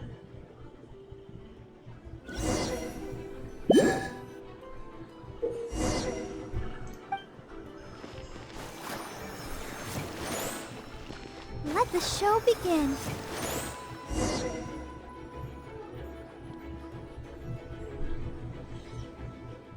Alright, you should be on the mend. Thank you so much, Miss Barbara. Things are still quite chaotic outside. It's best if you all remain inside the cathedral for now. You're now rushing back out to the front line, are you? You're still injured. Don't worry, Miss Barbara. I'll try not to put myself in harm's way. I can help with the logistics from the back. Well, maybe we can give you a hand. As you said, the situation outside is chaotic. Injured parties should not be left unattended. There are others here who need to get back to the front lines, so I'll escort you all myself. Of course. Thank you, Miss Rosaria. Just doing my job. I'll leave the cathedral to you then, Barbara.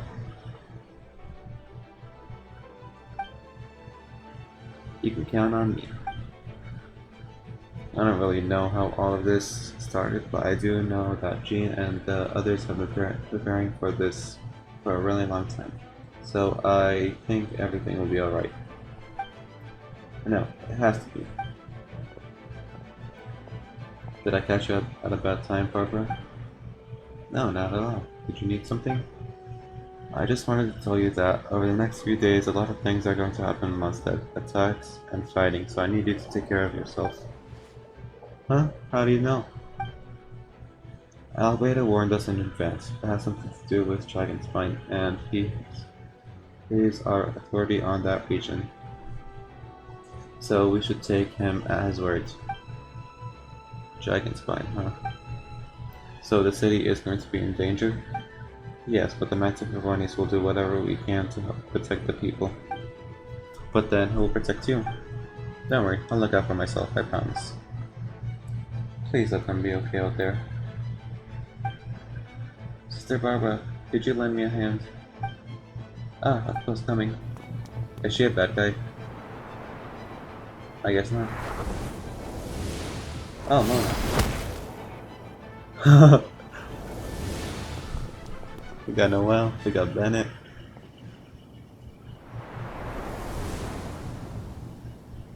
Amber and Mika. They're here, prepare for battle. Shh, no one has a voice actor, wow. Even Mika. On guard, everyone. Incoming monsters at 11 o'clock.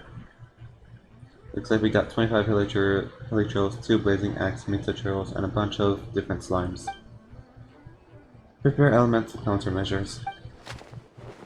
Roger that.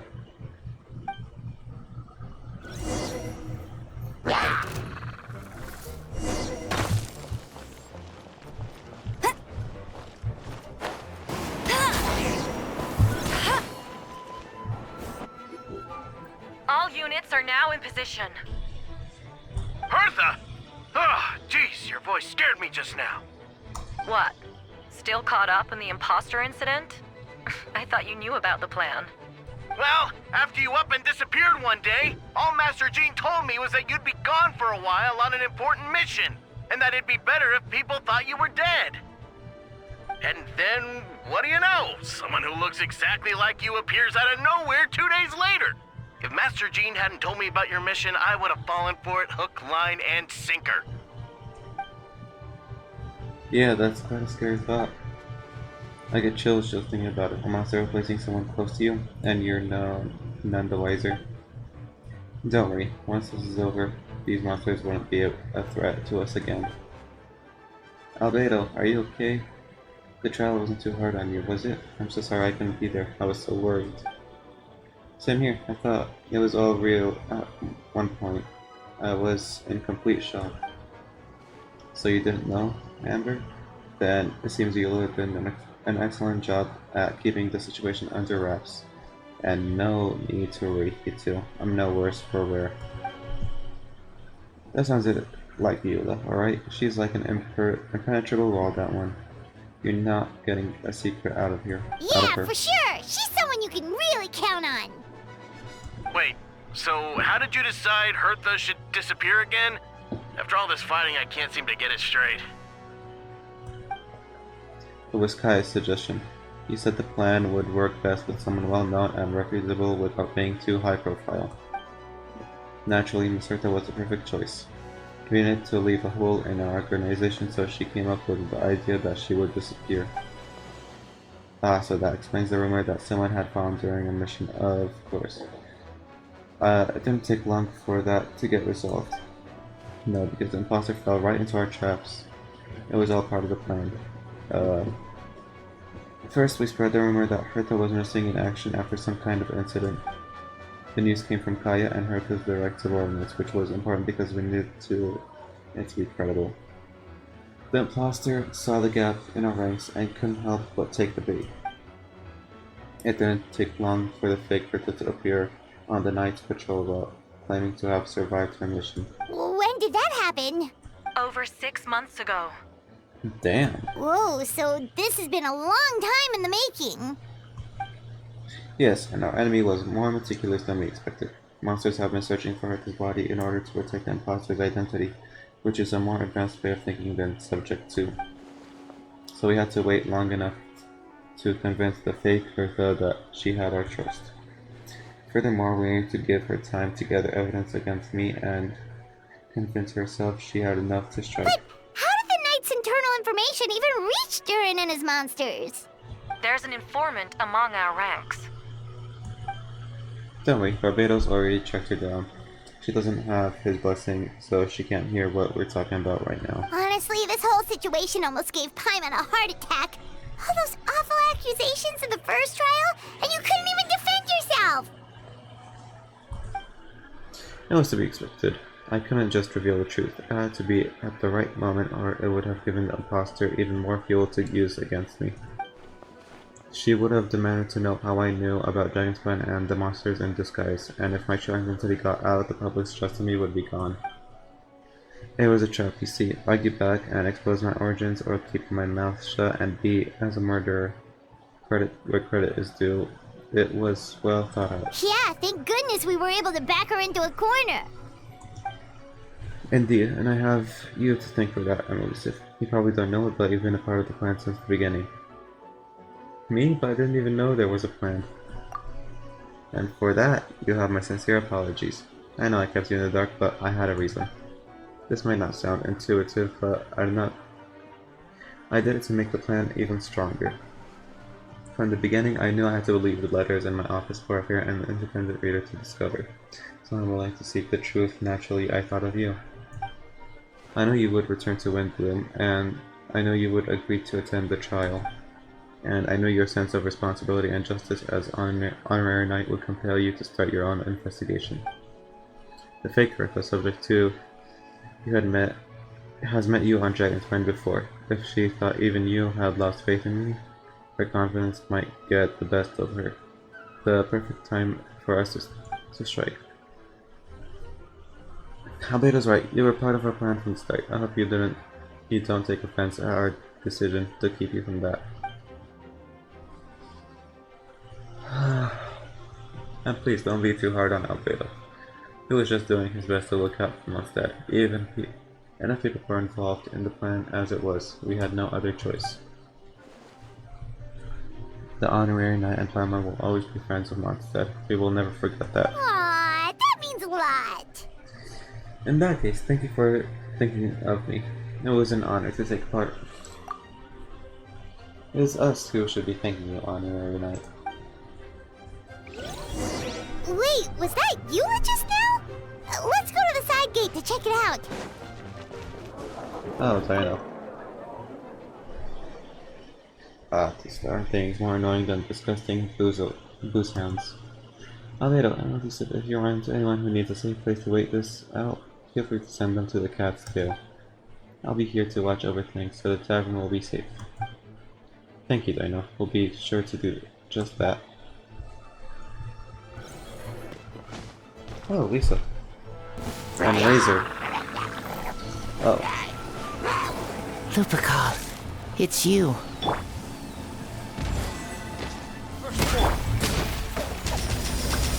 Ooh. Phew, it's been a while since I unleashed my lightning during Windblume. It happened a lot before? Unleashing lightning on people? Haha, no.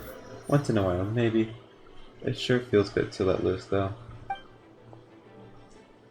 My old professor even wrote to me about that a few days ago. Of course, I made sure to emphasize that I always treat others with kindness. It's only natural for a student to inherit their teacher's ways, after all. And mine was a gentle old man from the Samad school. So you see, this time I only used gentle methods of electrocution. So gentle, even Jean would have no reason to intervene. Huh. Gentle electrocution. You seem to be in good spirits, Miss Lisa. Well, it's good to move out about every once in a while.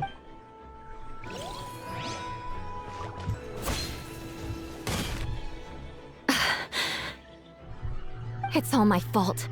I knew Clea was fast, but disappearing like this? I only lost sight of her for 1 second. How am I going to explain this to Albedo? Explain what? Albedo! Traveler, Paimon! What brings you here?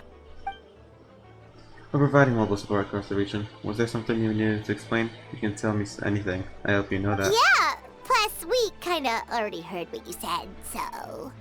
Just tell us, there's nothing to be afraid of. Clee, she disappeared right under my nose. I'm sorry. I'm doing all I can to find her. I see, please don't beat yourself up. Clee is... Wait! Something's coming this way, and it doesn't look pretty! Alright, finding first, conversation later. She was right next to me, and the next thing I knew, she ran off somewhere. I swear I only lost sight of her for a second.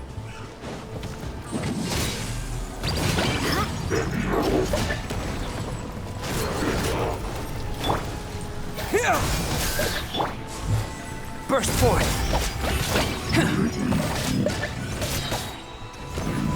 Those bombs. I see what you mean. She is not to be underestimated.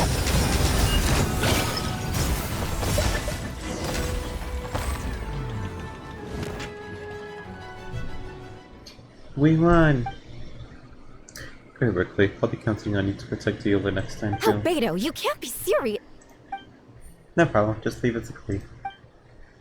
Are you going on patrol, Mr. Albedo? Clee heard you went camping for a few days, and these monsters followed you back home. Camping. Ah, right. The truth isn't suitable for little ears. That's right, so I need to report back to Master Jean to settle my expenses. If you have some time, I'm sure Yola would be grateful if you escorted her back to headquarters as well. Of course. I place myself in your capable hands, Spark Knight. It would be an honor. We will do the best.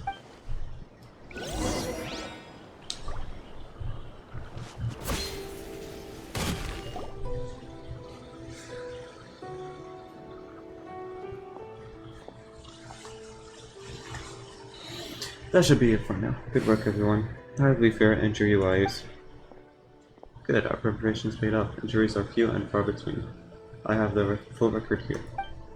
Wonderful. I'll review it in a bit. We're back! Everyone alright? Amber? Yeah, right as rain.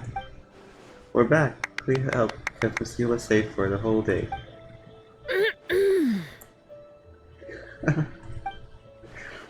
That's amazing, Clee. Ila was lucky to have you. Looks like we're still missing a few. Reporting back, Master Jean. Mission complete. Good to have you back, safe and sound. And great work, everyone. This operation could not have happened without you all. Your leadership is what made it possible, Master Jean. It's been a busy few days. You should take a well-deserved break. I will, but I believe you deserve one most of all. My work isn't finished, I'm afraid. I have a few loose ends to tie up. Loose ends? Ah, yes, of course. We can talk about it back at the headquarters, and we'll decide from time I should be there too. Alright, everyone who has finished their work should head back to their quarters or go to the church to get some rest. Wanna come with us, please? We can drink some tea and eat some freshly baked moon pies. Yes, yes. No one has a voice actor. I have to voice the whole thing. Playoverse should pay me.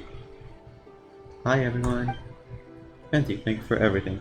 I know there were difficult moments along the way. Oh well. Wait, does that mean you saw me running for my life? No, apologies. Just forget I said anything.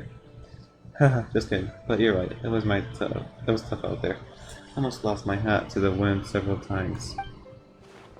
Any notable information on the wind? Of course. I was out on the city wall for quite some time. I heard all sorts of things. As for something notable, well, I picked up on anxious voices and a child's anger. Duran has been isolated for centuries, but absorbing Subject 2's emotion allowed him to understand certain truths about this world and its existence, including the fact that he's no longer Mother's only child. For her most perfect creation, it's obviously he found that fact difficult to accept. The emotions he felt in response were quite genuine and, dare I say, human. If I eliminate the perfect creation, I will be the only child Mother needs.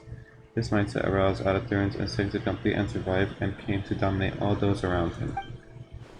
Of course, the absorption of Subject 2's knowledge allowed him to take a more intelligent approach, accusing me of murder. In the end, however, Duran still lacks sufficient social intelligence.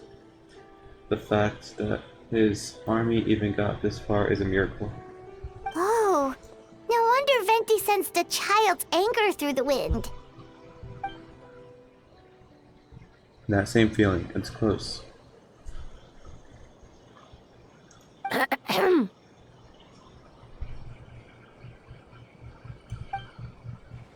Miss Fonia. Here to make a report? Oh, nothing much to report, actually. Is that so? During the battle, we were talking about your transfer to the 7th Company. You were in charge of patrols and post-battle reconnaissance this time. How did everything go? Good. No problems. I see. If you don't mind me asking, why did you come from that direction and why are you alone? Do you think we were still meeting at the side gate? There was a change of plans. We sent the message over the wind in the last few minutes of the battle. There were a lot of changes during the operation, but I imagine you missed those as well because you're under Duran's influence and you have been since your trip to Dragon's Spine over 6 months ago.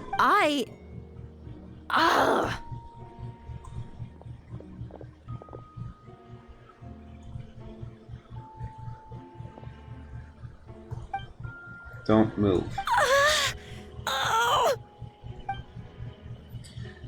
Let's continue this discussion back at headquarters. Don't be scared. I'll figure out a way to free you from his power soon.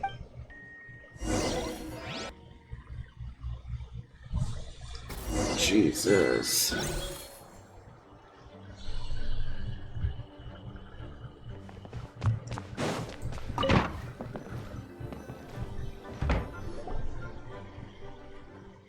Alright, the others are looking after Fonia.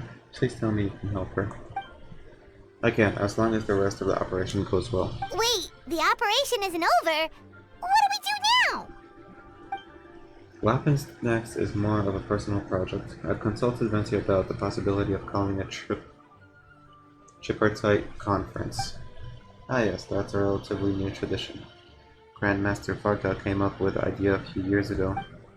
I still remember when he approached me about asking the lovely ladies of the Hexen Circle for a small favor.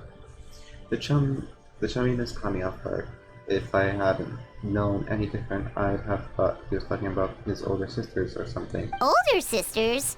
Is Varka really young or something? I wouldn't exactly call him young, but he's not old either. He's the type to crack a joke at every opportunity, so whatever age that is. Indeed.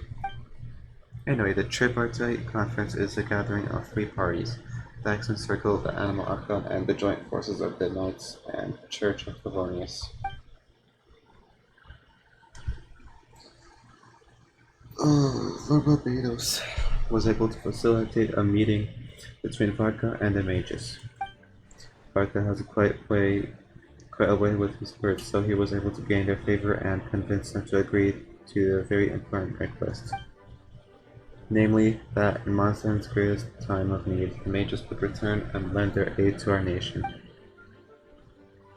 Yes, and now I have a request of my own, so I need to conference the Trinity once again. Venti, if you would. Of course. And Elisa, pass me the Dota communication device. Huh? You're gonna use that thing to call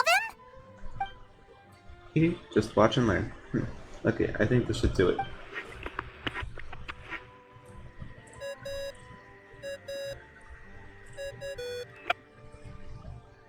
What's that ringing? Is it the wind or something? Hold on, that's the right voice. Wait. Barbados? Varka? Grandmaster? Oops, I put in the wrong number. Sorry, Varka. You're probably busy right now. But considering I'm surrounded on both sides with a group on my tail looking to turn me into mincemeat, yeah, I'd say so. Ah, yes. Well, have fun with that. We can talk some other time. All right, pass along my regards. Oh, and I still owe you for those drinks, don't I? Just take it from my stash. I keep it in...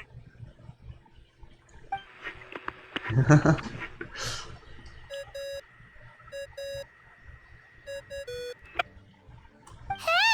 He was just about to tell us where to find his secret stash! Don't tell me he hid it beneath the great tree of Windrise. That seems like a bit much.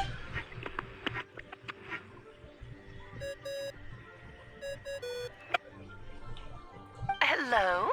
Who is this? Oh, is this Alice? Greetings, Miss Alice. It's Venti. Venti? Nope, it doesn't ring a bell. You really gonna tease me like this? Fine, it's Barbados. Apologies, just a bit of fun. What can I do for you, dear Barbados? You still remember the Tripartite conference, right? I'm calling on behalf of a friend. He's asking for a meeting. Oh? And which brave soul is it this time? It's me, Aunt Alice. Albedo, captain of the Knights of Livonius investigation team, requests a formal meeting with the Hexen Circle. And what is your wish, dear Albedo? I want to accomplish something unprecedented. How unprecedented. I said it right. Even your mother Rhine-daughter never accomplished? In terms of technique, no, but in terms of location and materials, yes. Okay, that makes no sense. You've piqued my interest. I'll be right there. I'll be right where? Here? As in this office? Hello again, everyone. Oh. Hello, Aunt Alice. I see you turned yourself into a giant dodoco. Darling, isn't it? It even has its own hat.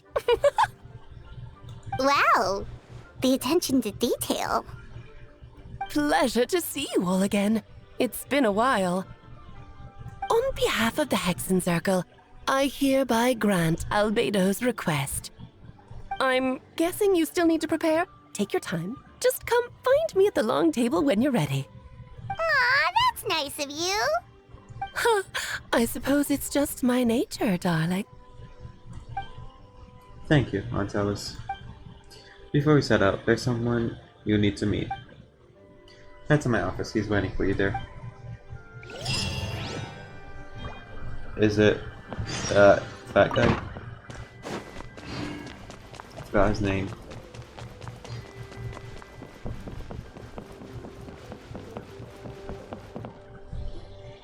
Hey, have you ever wondered why Albedo always keeps his office closed?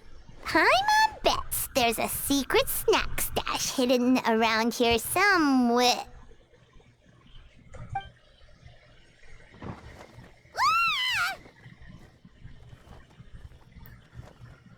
I feel like I've seen him before. Who was he? Mini Durin. Hey, not so loud. Mini Durin? What are you doing here? Well, he's different from Outland, but... I just don't remember. Was he in the Archon quest? Well, actually, I've been kind of helping you guys in secret this whole time.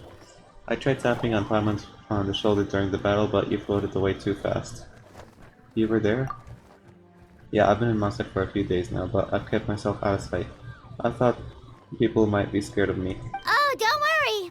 We aren't scared of you. Thanks. So, what brings you here? Oh, is it Windblume? There are a ton of fun games this time of year. I did sneak off to the festival for a bit, even though I couldn't play the games because of other people. I still had a lot of fun. But that's not why I'm here. Albedo and I made a promise to accomplish something great together. What do you mean? I'm gonna replace the Durin on Dragon's Spine. I'm gonna be the one who is revived and brought into this world. Wait, didn't that already happen? You left the storybook world, and now you're here. What? So it's not from that man? Okay, I don't know who he is. Sorry, I should be more specific. Albedo said he can use alchemy to turn me into a human.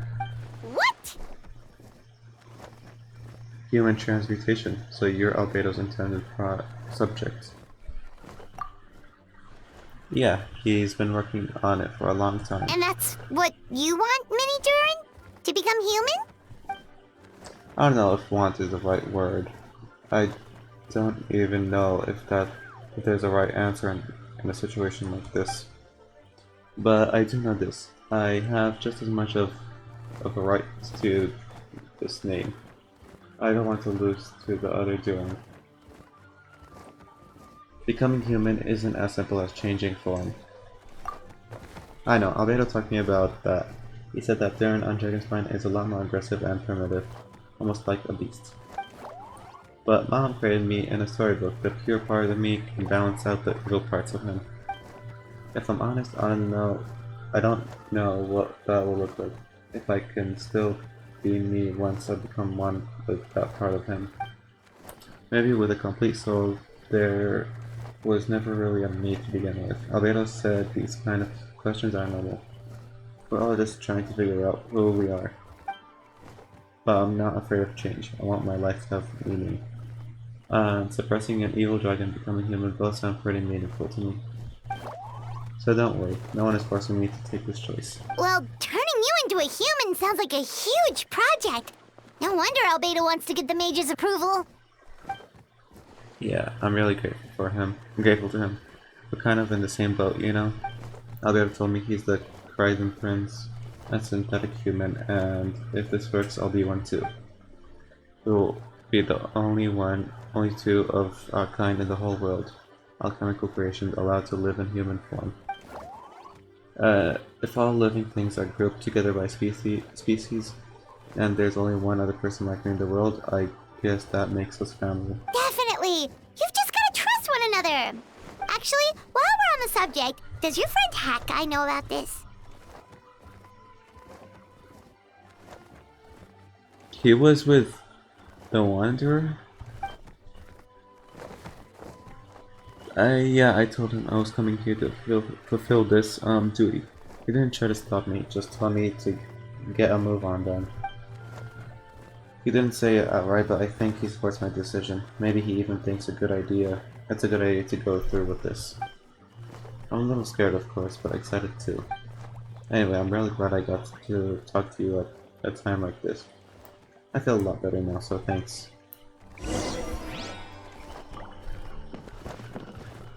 I actually don't remember him.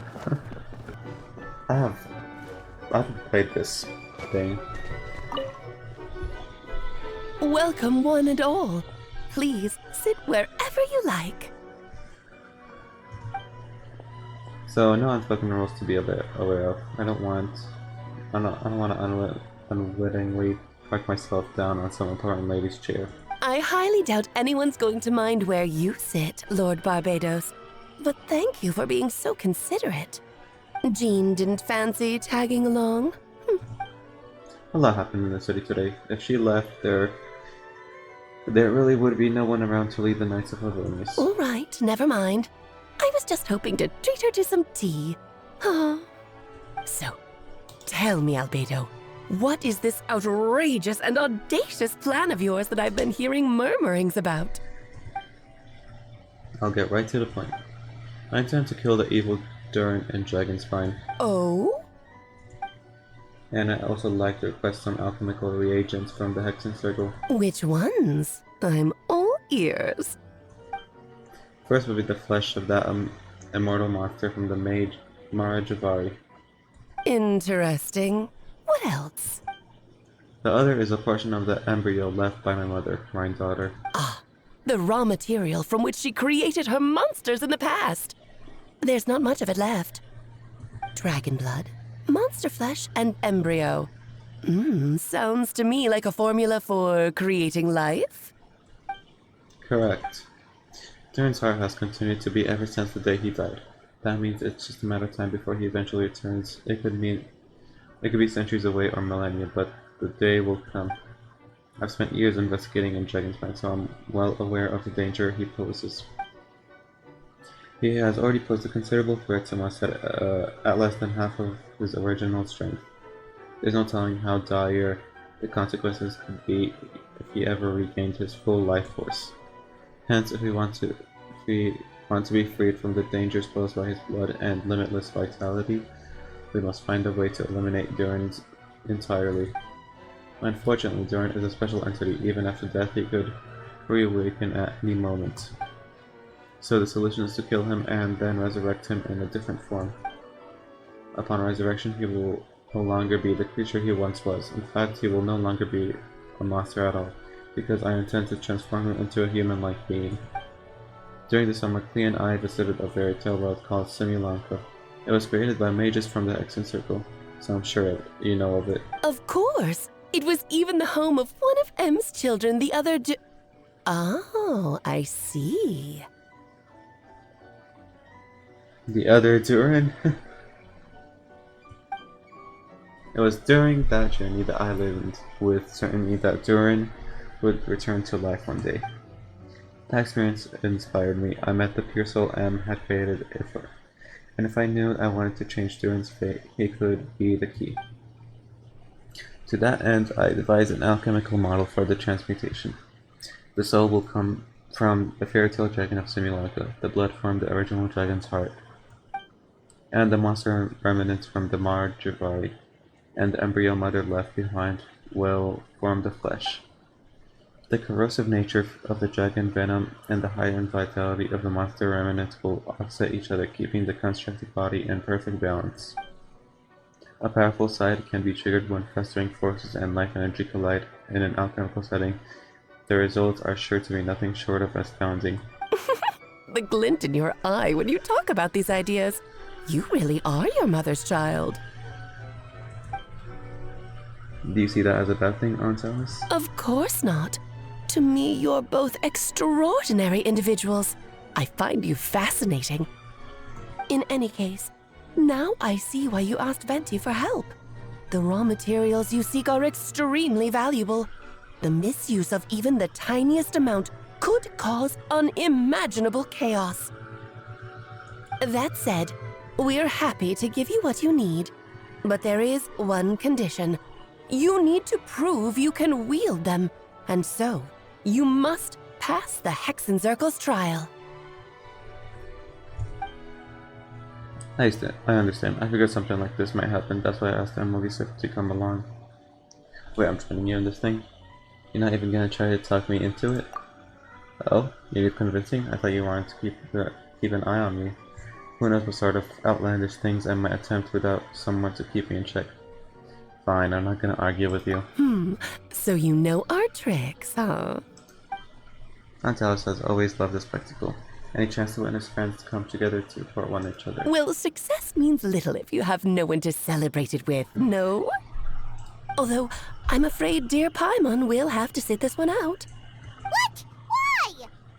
The Hexen Circle trials are no walk in the park, my dear. Besides, I already decided on the structure. There's only room for 2 participants, I'm afraid. No more, no less. You understand, don't you, Paimon? Oh, don't be too angry with your dear aunt. Okay. You can turn off the charm. Paimon will stay behind. Thank you for being so understanding. Then, whenever you two are ready, interact with the chessboard on the table. It will guide you through the trial. Then let me make a formal request. Will you go through this trial with me? Of course, let's do this. Are you ready, Albedo? Just about. Then, my dear children, get ready for a taste of the Dodo King's magic. Whoa.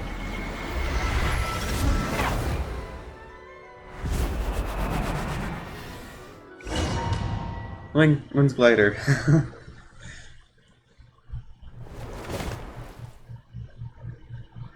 It's certainly in keeping with Hexen Circle modalities. Her red eyes. We've been shrunken down to a chess piece size. Whoa, you're so tiny now! Take extra care of yourselves, okay? Pift. What is it? Nothing, it's just Paimon's voice is even louder than usual now. Now I'm this size. She's always so energetic and lively, nothing can dampen her spirits. Don't worry, we'll be back with her again in no time. You sound pretty confident, Albedo. Aunt Alice, I didn't realize you would be personally conducting the trial. Well, since your mother has to recuse herself, who better than I to put your abilities to the test? What's wrong with her voice? I have prepared quite a riveting new performance just for you two. See? Defeat them in battle. Prove to me that you have what it takes to achieve your goal. Swashbuckle your way to victory like gallant fairy tale heroes.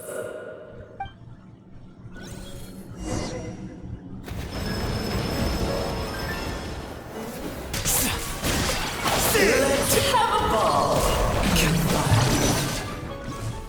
There we go. Ooh, a cutscene, yay.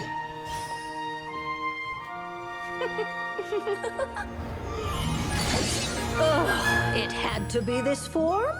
A toy really doesn't suit me. This one doesn't seem like Well that. done, but this isn't over. I will now preside over the second trial. Stare straight ahead, and you will see things as they appear. But change your perspective, and you will see them as they are.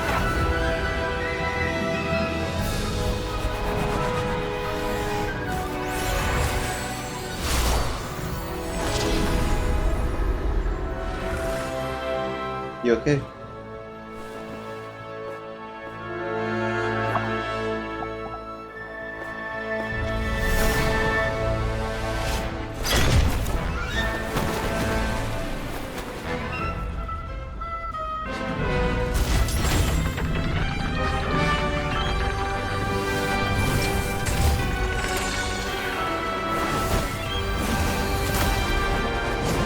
What?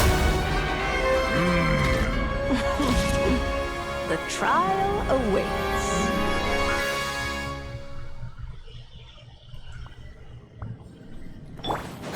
Only by turning the world.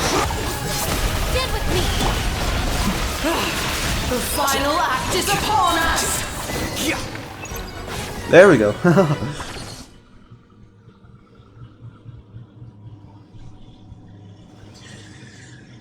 Yes, very well done. Paralogism. Have you met her before? Oh, they've grown up so fast. I'm so proud. Really? Well then, I'll leave you to debrief the others about today's events. Huh? You're leaving already? You did marvelously today. I'm thrilled for both of you. And should you feel the need to gloat profusely to that student of mine so she knows to up her game, be my guest. Lovely tea party. But that'll do me for now. Until next time, my dearies. You're just going to up and leave? Barbie? You'll have to forgive Barbalov. She's always on the move.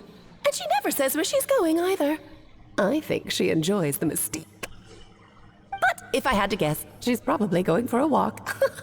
She's a very health-conscious individual. Barbie was satisfied with your victory. And so am I.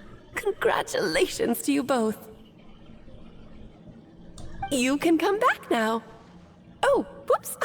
I need to turn you back to normal first, don't I? You're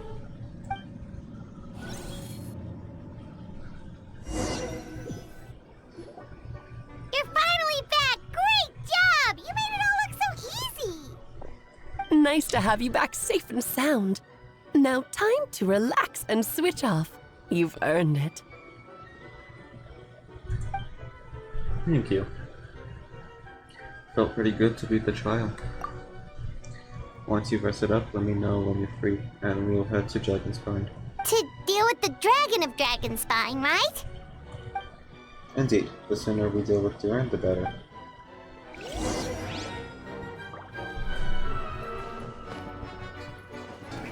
I'm not sure it's gonna arrive. Yep, this place is as freezing as ever. Paimon's hands are turning to ice. say, once climb into my hood. We arrived. So everyone, I have to get to work now. Still beating away after all this time. Leave it to me, B2. Stay on guard.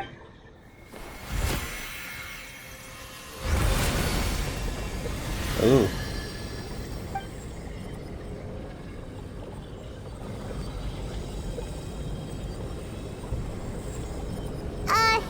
May Paimon ask a question? You may. Who is Durin to you? Do you think of him as one of your kind? And is he a dragon, person, animal, or monster? From an alchemical perspective, we're both artificial creations, but biologically speaking, we have no relation whatsoever. So to say we are kin would be categorically incorrect. Sounds like you prefer humans to dragons then.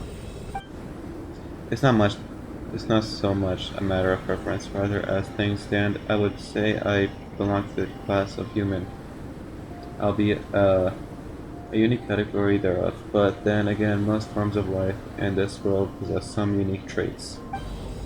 I am perhaps the most unique among humans, in that I am the only one of my kind, but soon there will be another just like me, assuming this alchemical project proves successful. I believe many Durin already told you of his intent to replace the Durin of Dragonspine. After my conversation with him, he also expressed a strong interest in becoming human.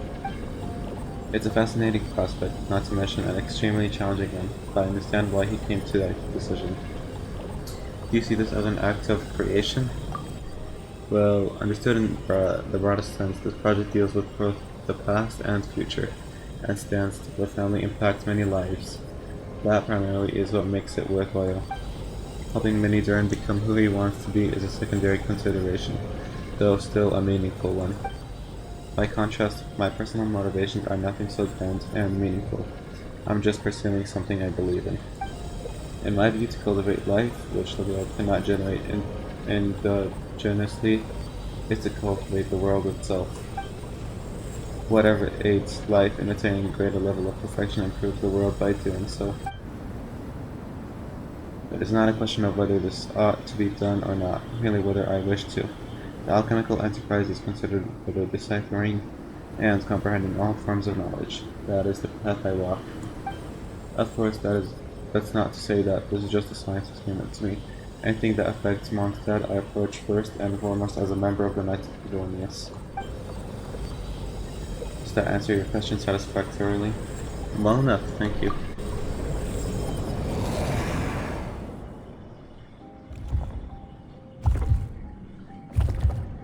Finished. Looks like a golden energy has encased the dragon's heart! The whole heart would be too big. I don't need that much. Instead, I'll just remove the core. The rest will soon lose its vitality completely. This time, Durin's body should finally die for good. Wait, but in that case, what's gonna happen to the fake Hertha? And what about the people who fell under Durin's influence? The Knights will keep an eye on them.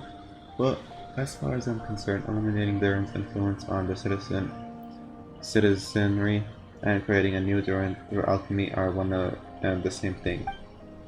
Armed with this heart, I'll be able to complete the alchemical array and deal with all these issues in one go.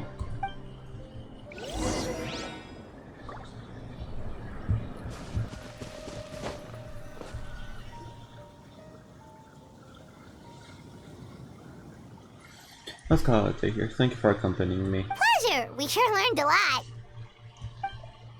Mondstadt's a lively place during the Windblume Festival. You should take a look around and pick out some nice souvenirs for yourself. Oh yeah, the festival! Wonder who the Windblume star is gonna be this time. Well, we've been too busy dealing with this situation the entire time.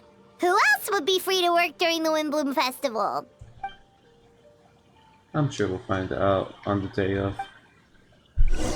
Venti, probably.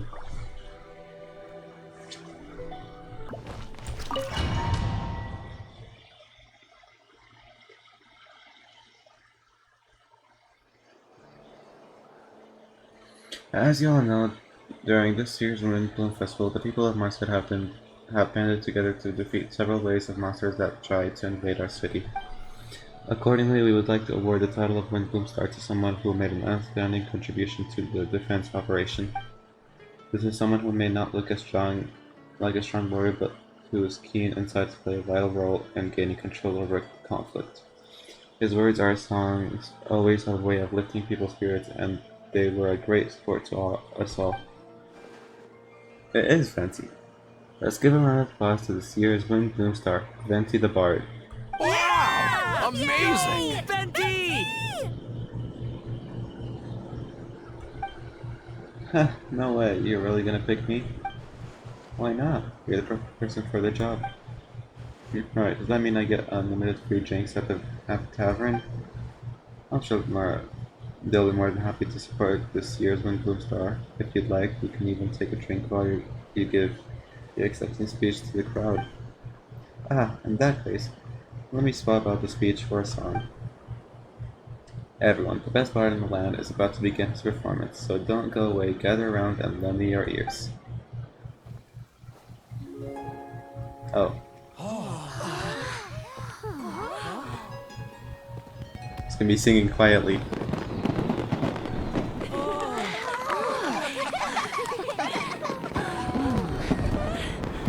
Dude, those fireworks sound real.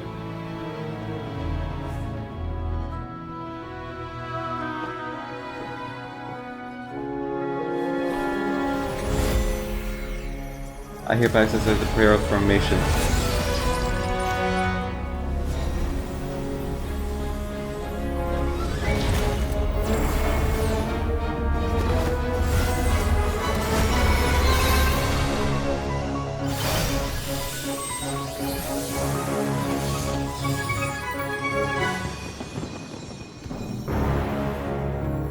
Ubiquitous earth, flowing water, refining fire, fortifying wind.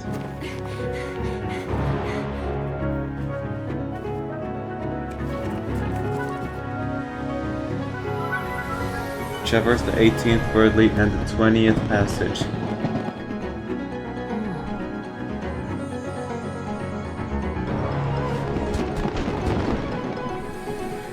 Emergent soul, enter the mortal realm.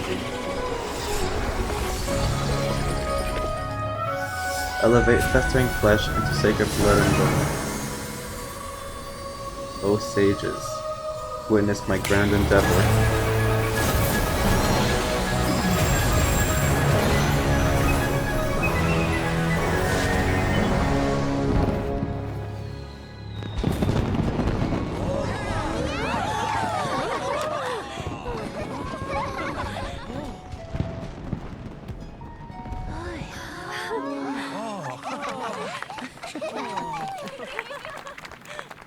He kinda does have a SBA. How was it? Not bad, right? Oh?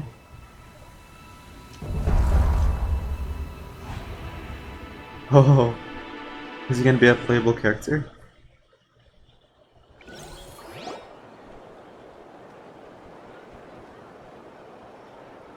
Albedo, how did everything go?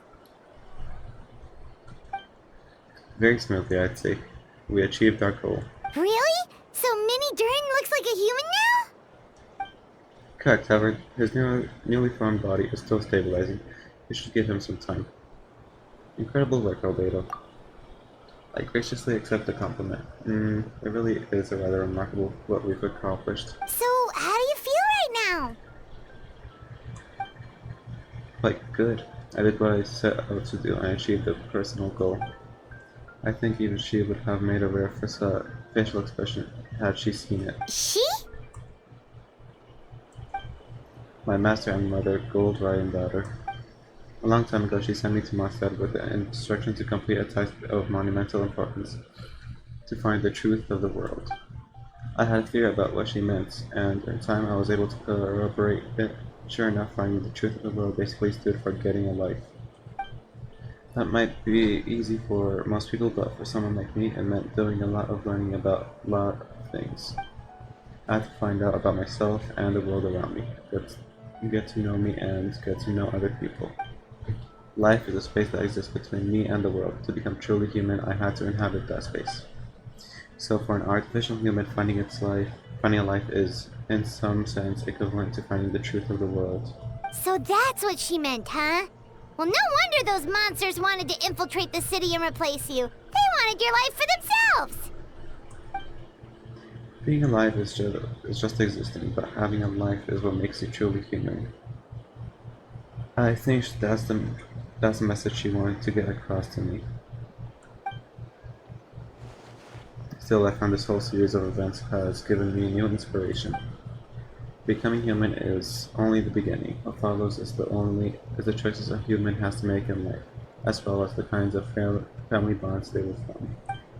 Most people will probably see the events of the last few days as something out of a nightmare, but for me, it's just part of my family life. I fear that the carefree existence my brother has enjoyed this far will now come to an end. Just like me, he will have to step into the world and face the same constraints as everyone else. You've got an unusual family, that's for sure. Well, I suppose we get it from our mother. She's highly unusual. There are all kinds of families in the world. Some base their life around the family store, others around the farm. In my family, I suppose we tend to the flower beds, and now I'm a gardener too. As long as you feel like you've gained something from the experience. Nancy never showed her face, but if the Hexen Circle knows what I've done, I mean she knows as well and gave her approval. Since devouring Nefarious, it would seem she has fairly found a modicum of peace. And if so, then I'm truly happy for her. She didn't always have a penchant for madness, you know. Devouring Nefarious? What's Nefarious? What's Nefarious? It's the name of the ruler of life. Huh? What? Huh? Aunt Alice told me about it not too long ago, but it came as no surprise. I knew Master would do it sooner or later. As for the ruler of life, all I truly know is this: Nefarious is not gone. Instead, because of Master actions, she and Nefarious are now one. Who is the ruler of life? And in any case, thank you so much for your help during the ordeal and for choosing to stand by my side through it all. Of course! That's what friends are for! I'm not take the words right out of my mouth. Hearing you say that means more than I can say. I'll make sure to pass along the sentiment when I report back to Master Jean. Oh, so you're heading back to headquarters? Well, good luck with the report! Thank you. I'll get going.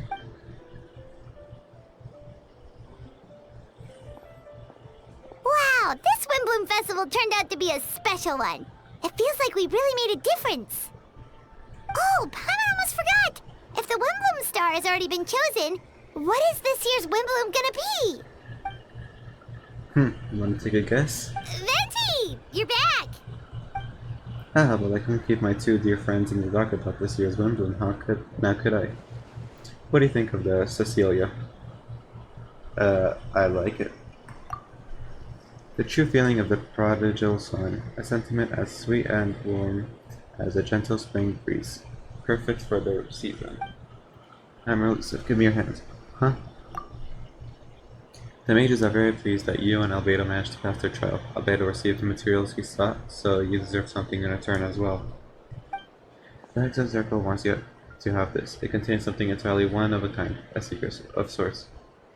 When the time is right, it will reveal itself to you, so no need to open it right away. Wow! A gift and a mystery all in one! The mages sure love their secrets, huh? According to the sender, you are probably the only person who could make use of something like this, so I suppose it belongs to you. Alright, thanks. Well, all I did was deliver it. Although I did go to great lengths during this whole ordeal, I suppose a reward for my efforts wouldn't be out of the question. You've helped a lot, Venti. How about we treat you to a drink? That's what he's been hearing, or what he wants to hear. Really? I'll hold you to that, you know? No going back on your word. Of course not! Let's go to the tavern right now! Music to my ears. I'm so happy I could fly. It's like the festival was made for me or something. When no love remains for the songs to tell, the world becomes naught but an empty shell.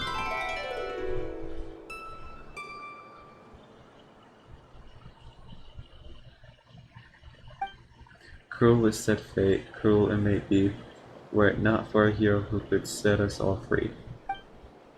Through shadows so cold he sought wisdom untold, chasing a fragrance the wind only knows. Thus wistful waned and faded into night as he stepped from the darkness and into the light. Yay, we completed it!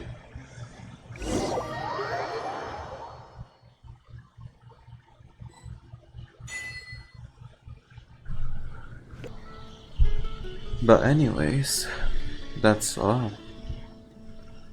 I think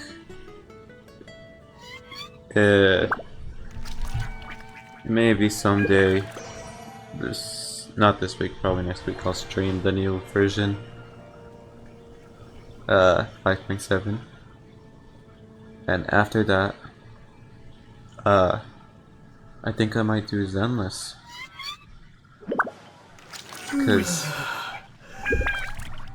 the thing is, I want to get my VTuber model, but I don't know if it's rigged yet.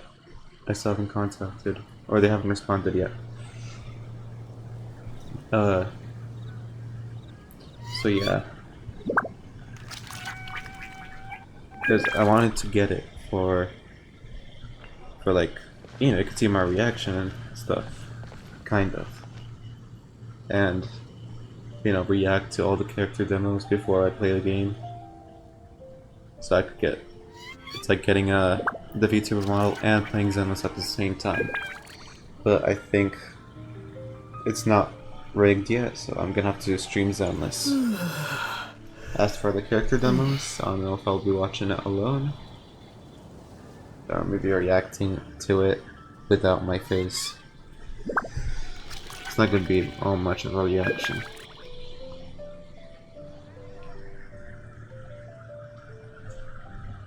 But that's, and for Withering Waves, I'll stream it some other time, maybe after Zenless. So that's all. Thank you for watching.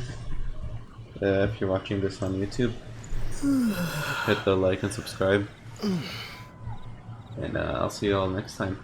Toodaloo.